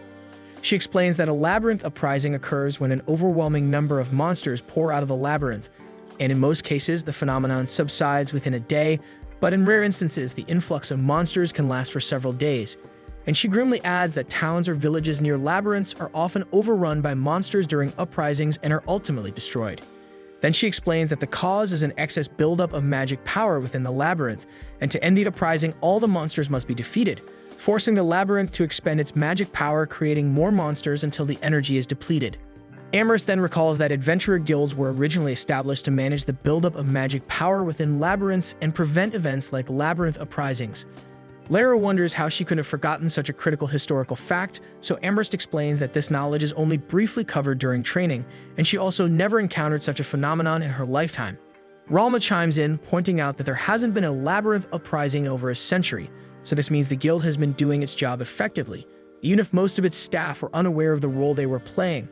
But still, she argues that 100 years isn't such a long time for everyone to forget, and surely someone would have heard stories of a great-grandparent surviving a labyrinth uprising, and insists that experienced adventurers should have some knowledge of it. Stieg agrees, and Marnell finds it strange that such an event is happening in their labyrinth. Lois shares the sentiment, noting that Marmot attracts the most adventurers in the region, which should result in a steady reduction of monsters in the labyrinth. Yet despite that, an overwhelming amount of magic power has built up to trigger an uprising. Ralma acknowledges that Lois's reasoning makes sense, but the fact remains that an uprising is unfolding right now, and they need a plan to address it. The scene then shifts to the adventurers in town working together to build barricades, and Naru questions whether all this preparation is truly necessary, so Lois explains that uprisings can last for days, and if that's the case here, the adventurers will be stretched thin. So the least they can do is prepare as much as possible. Their conversation is interrupted by Marnell's loud shouting nearby, and we see Keith and his group of young friends pleading with him to let them join the fight, and they're eager to help defend the town they call home. Marnell, however, firmly tells them they're too young and inexperienced to take part in a battle like this, but instead he reminds them that there are other crucial ways they can contribute. He explains that fighters need food, care for injuries, and efficient communication to stay organized, so he encourages them to take on roles as messengers, lookouts, or helpers for Mary in managing supplies. Keith and his friends agree, realizing they can still play an important role, and head off to coordinate with Mary about food and other needs. Lois then walks up to Marnell, who reflects on how the two of them were just like these kids in their youth, and adds with a nostalgic tone that he wants the children to enjoy their childhood while they still can. But their conversation is cut short as the monsters breach the town. The adventurers, driven by the promise of a hefty payout, leap into action. Using carriages, they block the monsters' escape routes and launch a coordinated attack. Lois soon notices that mid-level monsters are already inside the town, and that shit makes him sad. But Ralma observes him quietly and suspects he's blaming himself for letting this happen, so she tells him to stop indulging in self-doubt, reminding him that none of them, not even her, have ever faced a labyrinth uprising before. So instead of brooding, she urges him to give it everything he's got. Lois takes her advice and refocuses on the fight. Amid the chaos, liches suddenly appear in the sky. Lara is stunned to see them not only active in broad daylight, but also speaking. Sieg speculates that they may have mutated, like the other monsters, all of whom seem fixated on killing the humans. Ralma then hurls her signature fireball at the liches, giving the group an opening to charge the enemy lines. But as the battle wears on, Ralma grows exhausted and steps back to rest. Lois, noticing her retreat, warns that there are still many monsters left and reinforcements are nowhere in sight, but Ralma is firm in her decision. Moments later, more monsters swarm the area, prompting Naru to plead with Ralma to keep providing magical support, but she is drained and refuses. So with no other choice, Sieg and Lois take the front lines, carving through the monsters one by one. However, Sieg slips on something mid-fight, leaving him vulnerable to an approaching monster. And just as it seems all hope is lost, Ronaldo makes a dramatic entrance, cutting down the monsters near Sieg in a single decisive strike. Ronaldo greets the group warmly, relieved to see Naru and Lois alive.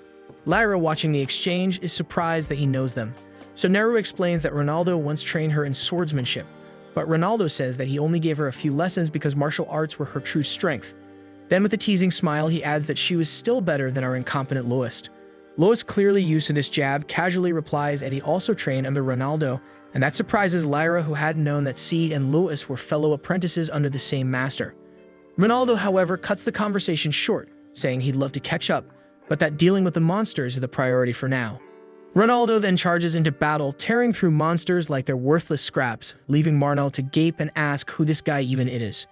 So Ralma explains he's an exceptional swordsman and shares that the two of them used to adventure together when Lois was training with them. But as they talk, Handsome suddenly appears, stepping out of some kind of portal, and tells Ralma that Miss wants to see her. Ralma is stunned and recognizes the spell as a lost art and finally understands why Mist had been impossible to track down. She agrees to go with him, confident that Ronaldo can handle things in her absence. Lois, seeing the opportunity, asks to go along, mentioning that he has questions for the guild branch manager. Handsome agrees, adding that Mist requested Naru as well, and then the four of them step into the portal. They reappear in a long hallway, and as they walk, Naru nervously asks why Handsome included her. Lois isn't sure, but he reassures her by vowing to protect her. But Ralma interjects, warning that Mist is far too powerful, even for her, so she hopes Lois won't do anything stupid. They finally reach their destination and come face to face with Mist, but without hesitation, Ralma furiously attacks him with a fireball. But we see that Mist remains completely unharmed, standing with an unshaken calm. As the air settles, they see Mist as an elf, and Ralma explains he's from a race that lost the gods' favor long ago and is likely their last surviving member. Mist, seemingly amused by Ralma's outburst, remarks that she hasn't changed a bit over the years. And then he asks if this is how she greets her master, leaving Lois stunned as he realizes that this old dude is Ralma's master. Ralma then explains that elves are naturally more adept at magic than humans, and this particular elf has honed his craft for over 600 years, mastering every kind of magic imaginable, and despite her own abilities, she admits that she doesn't even come close to his level of power. Lois is taken aback to learn that his master had a master of her own, while Ralma jokes, wondering if he ever truly thought of her as human. Meanwhile, Miss blatantly stares at Naru in a way that leaves her uncomfortable and surprised. Lois notices and asks her if something is wrong, but she waves it off, choosing not to escalate the situation. Ralma, however, addresses Miss directly, questioning his sudden appearance after leaving her in the lurch for so long and only summoned her now after she nearly caught him sneaking around behind the scenes. She sarcastically hopes he's not planning to act like her master again, but Mist doesn't appreciate her attitude, and Handsome, ever the loyal lackey, chimes in to support Mist. So she sarcastically wonders if Handsome is Mist's new apprentice, so Mist asks if she's jealous, but Ralma flatly denies it. He then claims Handsome lacks talent for magic, but Handsome insists Mist is still his master because he's learned plenty from him beyond magic. Mist then smugly holds out Handsome as an example of how a disciple should behave, but Ralma dismisses it with her trademark indifference. Mist finally gets to the point, saying they'll take some time to explain everything, so to set the stage, he casually conjures a table and chairs, flouting the rules of magic with ease. And once they're seated, Ralma wastes no time and directly accuses Mist of orchestrating the arrival of the troublemaking adventurers, and he likely threw money around to hire them as mercenaries from the situation at hand. She further reveals that Mist had encouraged people to leave the town, likely to protect the respectable adventurers and citizens from the chaos, which only suggests he knew the labyrinth uprising was inevitable. Mist calmly responds, suggesting that they must have noticed the signs too. Lois then connects the dots, realizing Mist is referring to the increasingly strong monsters appearing on the upper floors of the labyrinth and the recent surge in mutations, and he explains that these phenomena are the result of a spike in magical energy within the labyrinth. Naru then curiously asks why he didn't warn anyone if he knew that the uprising was imminent. Handsome then interjects with a cryptic comment, questioning if warning the people would have made any real difference. Lois counters, arguing that at the very least, the people could have evacuated, potentially saving many lives. Handsome defends both himself and Mist, stating that while they knew an uprising was imminent, they had no way of predicting exactly when it would happen. It could have been a week away or years in the future, so how could they warn anyone about a disaster when even they didn't know its damn timing? But Ralma, ever sharp, points out that there's clearly another reason they're keeping quiet, even if neither Mist nor Handsome admits it outright. Their guilty expressions, however, say more than their words ever could, and that makes Ralma cautiously hopes they aren't responsible for causing the uprising themselves. Mist denies direct responsibility, adding that if such events could be controlled, they wouldn't have allowed them to spiral into chaos. And he also explains that the order to stay silent came from much higher authorities, so Lois curiously asks if the directive came from the guild in the capital. But Mist clarifies that it originated from an even more influential figure, someone who oversees all the adventurer guilds across the kingdom. Handsome warns Mist against divulging too much information, but Mist shrugs it off, saying that since the uprising has already begun, there's no point in keeping secrets any longer. But Ralma reveals that the uprising could last for days, with waves of monsters potentially destroying multiple towns during this period. But eventually the creatures will run out of magic and vanish. And she adds that the capital and its elite nobles, perched comfortably in their lofty positions, will remain untouched by the chaos as always. Mist then tries to justify the decision of the higher-ups, arguing that raising an alarm too early could have plunged the entire kingdom into panic and disorder. Naru then asks what this means for the people of Mardat, and Lois bluntly responds, saying they're essentially cannon fodder. Ralma pieces everything together, realizing this is why Mist took certain precautions ahead of time. Mist acknowledges her sharp observation, appreciating that she noticed his efforts, though Lois and Naru remain puzzled. So Ralma explains to them that the mysterious white pillars scattered around town are a likely key to safeguarding the area if her suspicions are correct. Mist then proposes a deal to Ralma, acknowledging that the adventurers defending the town will eventually run out of strength. So he suggests that she could help them, pointing out that her body likely contains more magical energy than anyone else in the world. Ralma then directly asks what she gets in return, so Handsome interrupts, explaining that the plan is to slay the Labyrinth Master located on the lowest floor of the labyrinth. Naru gets skeptical and points out that no one has ever found the Labyrinth Master, but Handsome counters that while it hasn't been located, they have a solid idea of where it might be. Lois, however, deems the information too vague for Ralma to risk her life on, but Handsome counters by outlining the potential rewards. Defeating the Labyrinth Master would sever the flow of magic fueling the monsters, causing them to vanish. And with this, Ralma agrees to their plan. Meanwhile, in the city, Ronaldo is effortlessly dispatching monsters like it's second nature. Lara, watching his skill, mocks Sieg by asking why he can't fight like Ronaldo. Sieg doesn't have a chance to respond before an ogre appears, attacking them with more monsters trailing behind. Though visibly hesitant to face such powerful foes, the eager looks of his students spur Sieg into action, and he charges into the fray alongside Ronaldo. Returning to Lois's group, they find themselves teleported to a strange location. Ralma spots an unusual device and channels her magic into it, opening a gate. But before stepping through, she warns Lois to stay vigilant around Mist, whom she distrusts deeply, calling him nothing more than a snake. She then bids Lois to take care of himself as she seals herself inside the device. Lois, realizing this might be their last moment together, tries to stop her, but it's too late. Moments later, the device emits a powerful beam of energy, enveloping the entire town in a shimmering wall of light. Lois observes in awe, realizing the town now truly has a protective barrier, and we see the monsters are unable to penetrate the translucent shield. We then see the adventurers take refuge within the safety of the wall and discover that humans can pass through it freely, while monsters are entirely barred from entry. Realizing that no more creatures will invade the city, they shift their focus to clearing out the remaining monsters already inside. After some time, Ronaldo and C decide to rest from the relentless battle, as reinforcements have arrived and the area is almost clear of monsters. Sieg then wonders if the wall above might be responsible for the sudden respite, and Ronaldo agrees, confident that the wall is keeping the monsters out of town, though he is curious about its origins. At that moment, Lois and Naru soon appear and explain everything, revealing that Ralma is sacrificing herself to power the wall and protect the town. Naru, the slowest brain in the room, asks for clarification, so Lois elaborates that the wall is fueled by Ralma's magic, forming a massive sphere encasing the entire city, both above and below ground. He adds that creating and maintaining a barrier of this magnitude demands an extraordinary amount of energy, even beyond Ralma's vast reserves. So Ronaldo predicts that eventually Ralma will exhaust her magic, causing the barrier to fail. Lois, however, offers a startling twist by explaining that this would have been true if Ralma were casting the spell of her own volition. But she is trapped inside a magical device, one that forcibly drains the magic of its occupant as long as needed, regardless of the consequences to the person inside.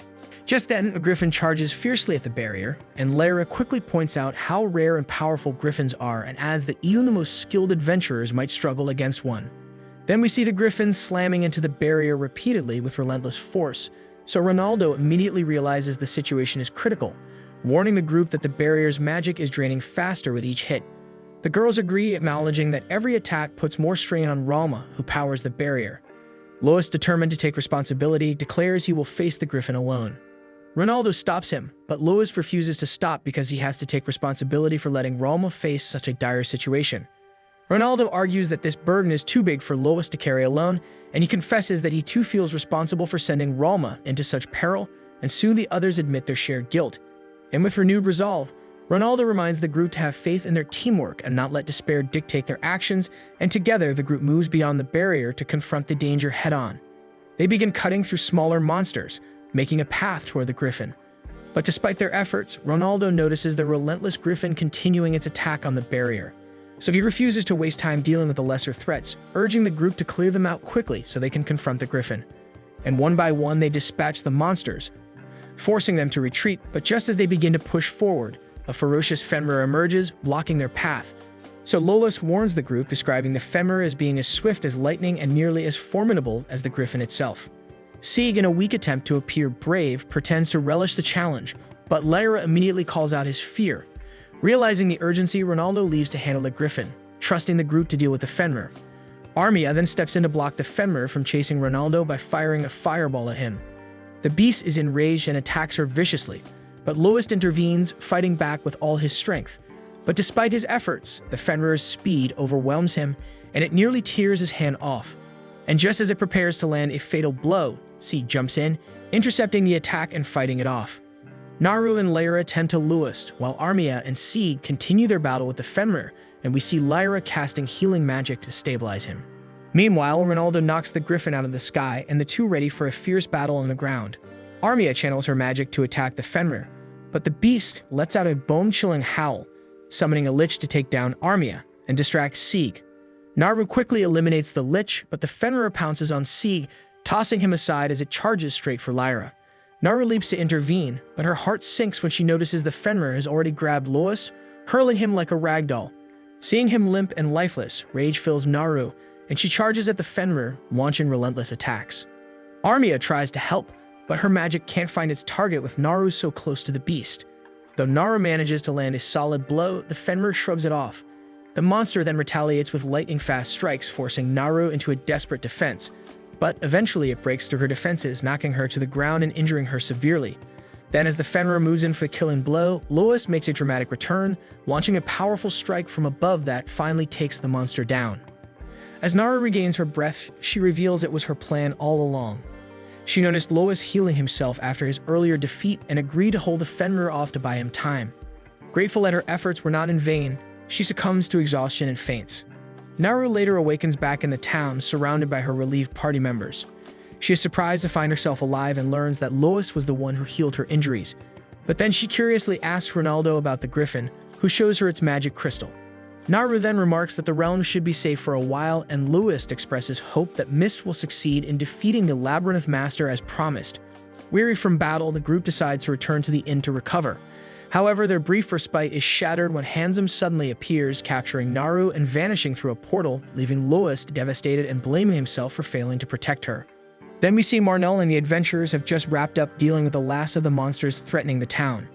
And with the barrier still holding strong, it seems everyone is safe for now. Keith and his group then approach the adventurers with food, urging them to take a well-deserved break while the town is safe for now. Marnell thanks them but remains restless, worried about Lois and the others. But Sheila, who just arrived, reassures him, explaining that Lois has already returned to the inn to rest. Marnell gets relieved and asks if that means everyone made it back safely. Sheila hesitates before delivering the bad news that while Lois and the others made it back, Naru wasn't so fortunate. At the inn, the group regroups to plan their next move and unravel Handsome's motives for kidnapping Naru. Ronaldo proposes that it's because Naru is the fabled sleeping princess, but Armia is skeptical and dismisses the story as mere legend. Ronaldo counters by explaining that while parts of the tale may be exaggerated, it's based on real events. According to the legend, the sleeping princess has the power to subdue the evil dragon by sacrificing herself, so Naru was likely abducted to fulfill this grim role. Meanwhile, Handsome brings Naru to Mist's quarters, and Mist commends Handsome on his success.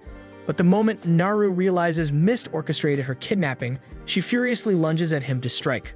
But Mist, who lived long enough to be an expert in the powers of Grogu, stops her mid-air with an effortless display of force and pins her to her knees. Naru demands to know Mist's intentions, but he avoids the question, instead asking if she knows about the evil dragon.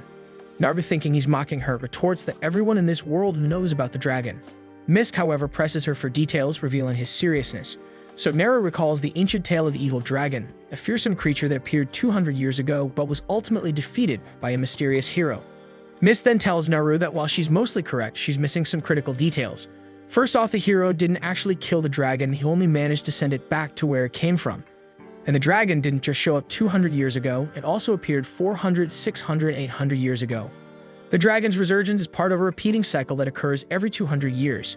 Each time a hero has risen to defeat it, forcing it to retreat and recover its strength before returning, and now 200 years have passed since the dragon's last defeat, meaning its reappearance is imminent. This revelation alarms Naru, and she asks if the hero will be able to stop the dragon again. Mist, however, shakes his head grimly. This time there's been no sign of the hero, who usually emerges alongside the dragon's revival. Still, Mist insists there is another way to stop the dragon by putting it to sleep, and the only person capable of doing that is Naru herself, and the proof lies in her blue hair. According to the legend, when a maiden is chosen as the sleeping princess, her hair transforms to blue. Naru shockingly asks if her father knew about her role in this prophecy, so Mist suggests that it's unlikely someone of her father's stature could be ignorant of such a crucial detail, so it's probably the reason he allowed her to become an adventurer in the first place.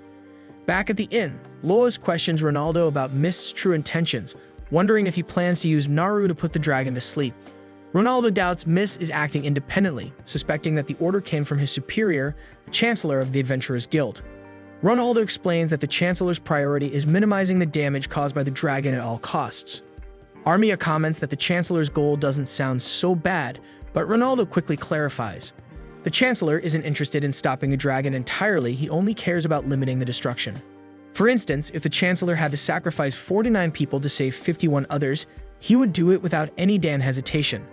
And in fact, the very reason Marmot has no defensive walls is because the Chancellor refused to authorize their construction. He knew that when the dragon's return drew near, labyrinth stampedes would occur. Yet instead of protecting the town, he planned to let Marmot be destroyed by the chaos to send a brutal message.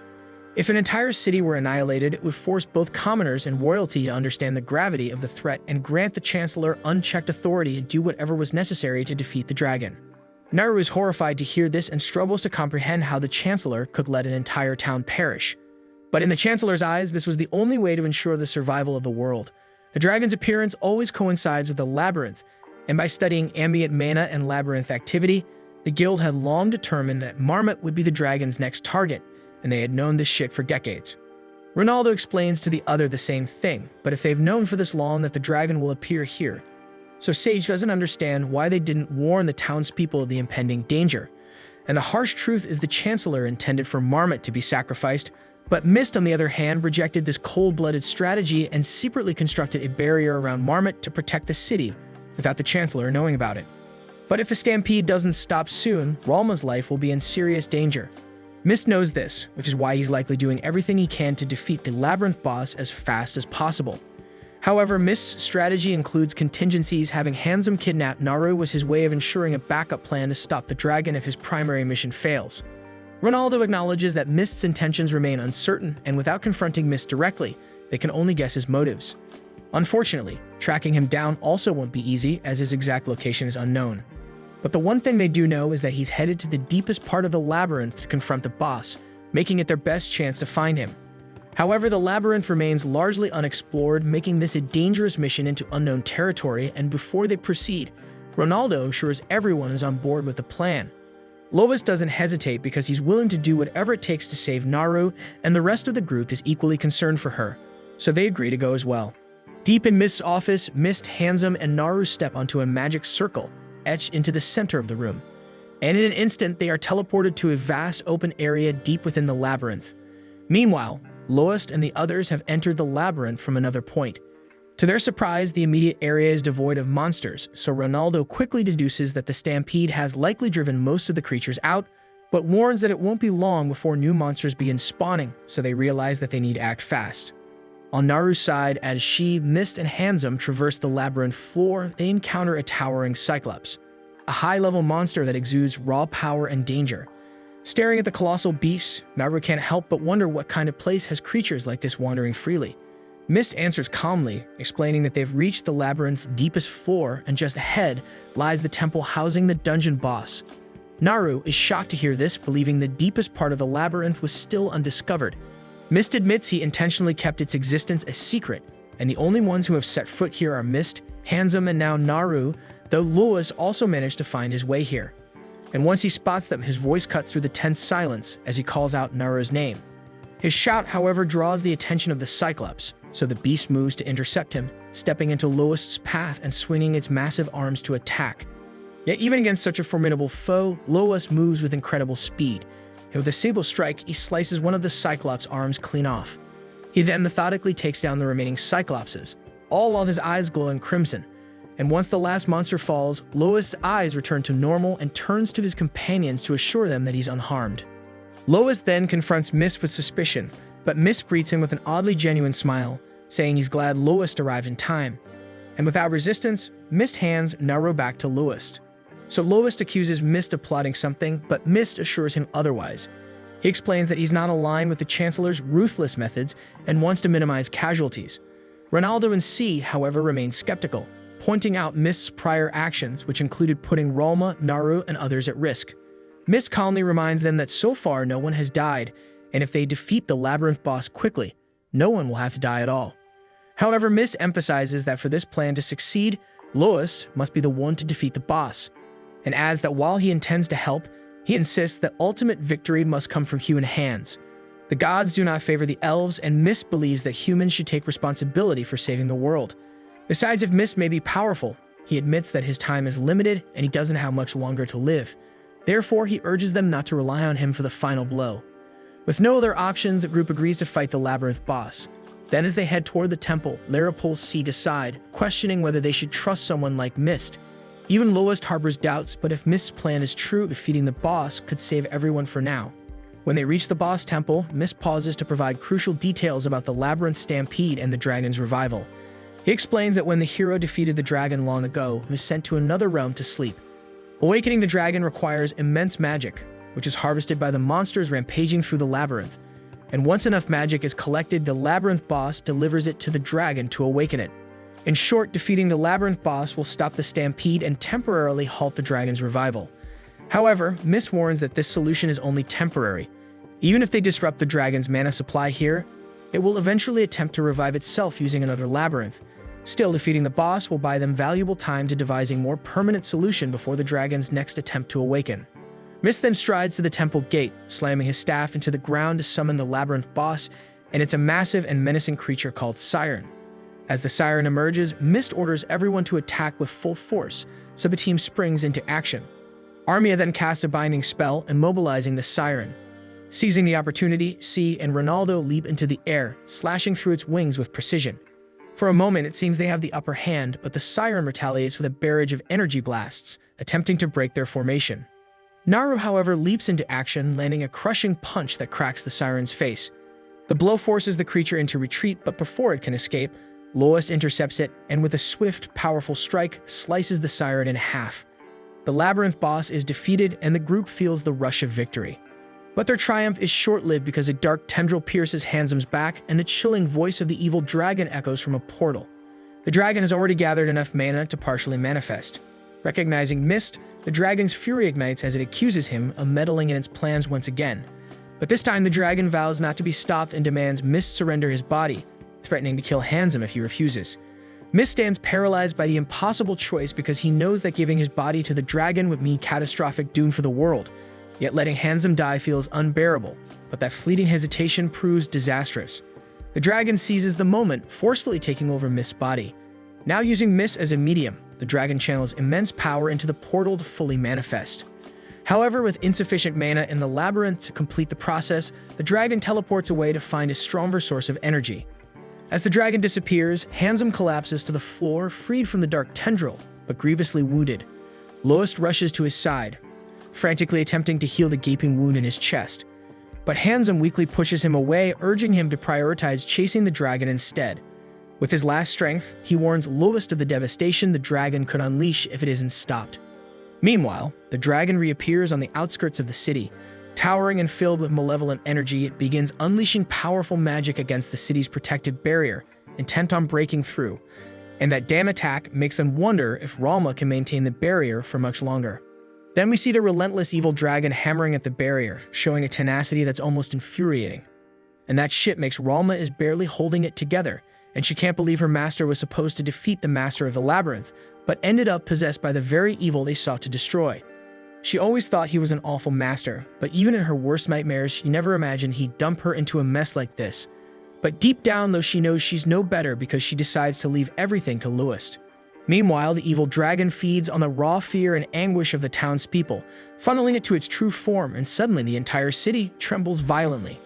Lowest realizes the second wave of the labyrinth uprising has begun, and we see swarms of monsters pour toward the city, a murderous tide ready to annihilate anything in their path. Marnell and the other adventurers scramble as they're informed of the incoming hordes, and Marnell's eyes widen as he wonders aloud just how many are coming, and the informant grimly reveals there are far more than in the first wave. Then Keith, with a worried look, asks if the creatures have returned, so Marnell confidently claims that the wall will hold them back, but Keith points out that being surrounded means no escape for anyone. Sheila then cuts through the chatter with a question on everyone's mind. How long will the wall hold? But Marnell has no answer. Outside the city, the monsters slam against the walls, their assault adding to Rama's overwhelming burden. Ronaldo watches grimly, muttering that Rama can't last much longer at this rate. At the same time, Lois is busy tending to Handsom's wounds instead of taking action against the dragon. Ronaldo then goes to Lois and asks about Handsom's condition, and Lois explains that Handsome was struck by concentrated mana since the dragon hasn't fully manifested yet, so the wound is deeper than it looks and won't heal anytime soon. Handsome then stops Lois from healing him, asking him to forgive Mist, but Lois tells him not to worry about that shit right now. Handsome, however, persists, saying he owes everything to Mist and is sure Lois understands how Labyrinth orphans are treated since he's one too. He reminds Lois how they had no place in town, nobody cared for them, and everyone only sought to manipulate and use them like disposable tools. But Mist was different because he taught Handsome everything he knew, and when he was nothing but an ignoramus, Mist gave him all the skills he needed to survive in this world. Handsome admits that Mist used him as a human representative to stay hidden as an elf, but despite this, he is still grateful. He believes they shared a real connection and is sure Mist felt the same. That's why he hesitated to close the portal back in the labyrinth, and he was glad to realize Mist cared for him just as much. Lois listens, understanding where he's coming from, but he tells Handsome that Mist wasn't the only one who cared for him, and Lois admits that he has always thought of Handsome as a close friend. Handsome also thought that, and he explains that this is why he wanted Lois to leave the city, avoid this shit situation, and continue living as an adventurer. Naru then interrupts and calls this shit selfish and accuses Handsome of keeping the truth from them, causing Lois so much unnecessary trouble. She points out that this isn't what friendship means. Handsome acknowledges her point but insists Lois shouldn't heal him. He states that everything he and Mist did was in vain, and now they have to suffer the consequences of their actions. Naru rejects this outright, pleading with Lois to continue healing him, because he has a duty to survive and take responsibility for what he and Mist did. So Lois resumes healing Handsome. Meanwhile, Marnell and the other adventurers leave the barrier to protect the town, and Lara realizes they're trying to ease Ralma's burden. Naru gets surprised and notes that even the hoodlums are joining the fight and learns that Amherst promised to pay them for their efforts. Sieg acknowledges that at least they're helpful in battle, while Armia mentions that everything has gone as Mist expected so far, except for the evil dragon taking over his body. Ronaldo asks the group what they should do next, presenting their options. They can either run away or face the dragon now. Lara points out that running won't help, as the dragon will destroy the world when it awakens, so they decide to stand with Ronaldo and face it. Lois agrees to join them since he's healed Handsome enough for him to survive, but he tells Naru to stay back, saying he can't let the sleeping princess get near the evil dragon. Armia then attacks the evil dragon with magic, drawing its attention. The dragon retaliates with tree roots, wielding its own magic. Sieg and Ronaldo cut through the roots, but the dragon dismisses them as weaklings who couldn't even harm him. Lois, determined to prove him wrong, uses Armia's help to launch into the air and leaps at the dragon with his dagger. However, the dragon counters by stabbing him in the gut with tree roots, so Lois crashes to the ground, while the blood is pouring hell from his wound. Naru wants to rush to him but hesitates, remembering Lois' request to stay away. But Handsome urges her to go, warning her she'll regret it if she doesn't. Spurred by his words, Naru heads toward Lois, while the others also carve their way through the horde of monsters that block their path. Then when Naru finally arrives, her heart sinks at the sight of Lois' condition, so Lara casts her healing magic to try and save him. Meanwhile, the evil dragon continues its relentless assault on the town barrier, and Sieg realizes things are dire.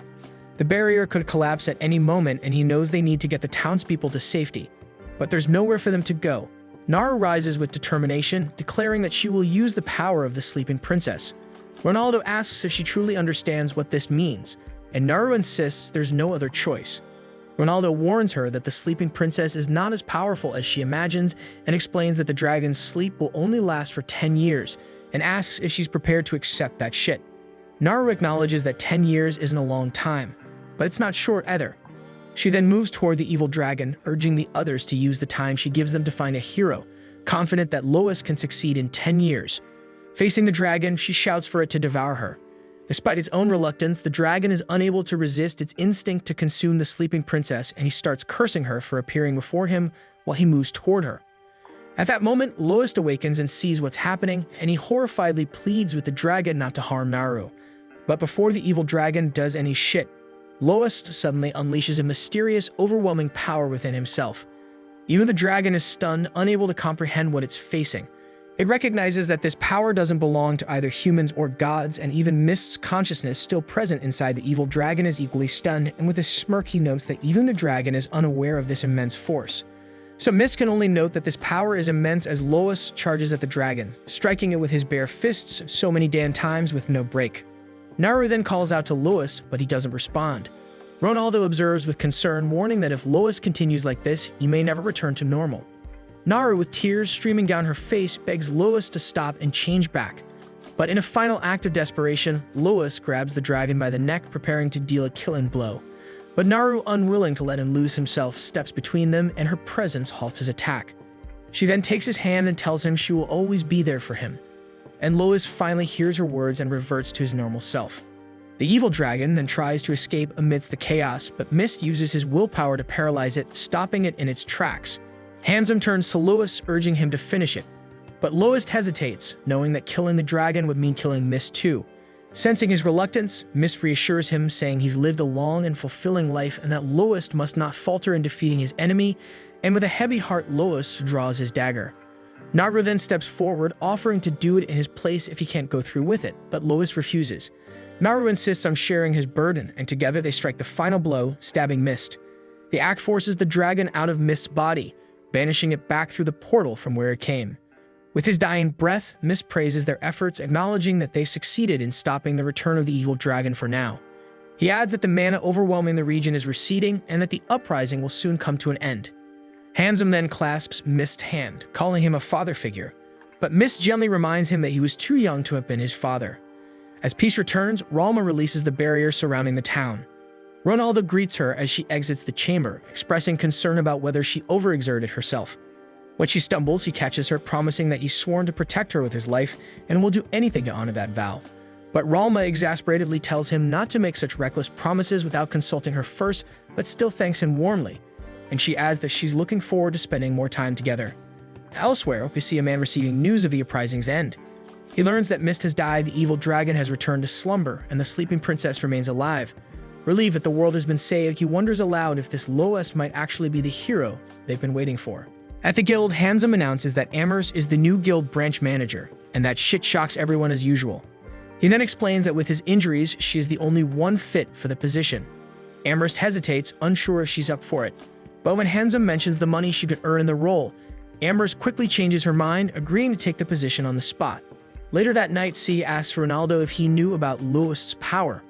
Ronaldo admits that he did and says he was also aware it was something beyond their ability to control, but he suggests leaving the matter to the guild in the royal capital. Lara then questions whether this means they no longer have a reason to stay in Loest's party, and Sieg agrees that it seems so. Meanwhile, outside the inn, Loest speaks with Naru.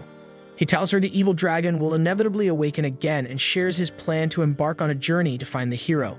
He invites her to join him if she wants, and Naru realizes this must be the important thing he had been avoiding telling her. Loest admits it's something like that, but clarifies it's not quite what he initially intended to say. Naru assures him that she will go with him, reminding him that her purpose was to form a party with him from the start. The next morning, Loest and Naru quietly sneak out of the inn, only to be stopped by Sheila, who hands them a packed lunch. They surprisingly ask how she knew they were leaving, and she replies that it was obvious. And with her blessing, Loest and Naru depart, while their former party looks on. Armia wonders if letting them go alone is the right decision, but Lara insists they shouldn't interfere if this is what they've chosen. Sieg adds that their paths will cross again as long as they remain adventurers. Then Loest and Naru take one final look back at the city before they set off together to begin their new journey.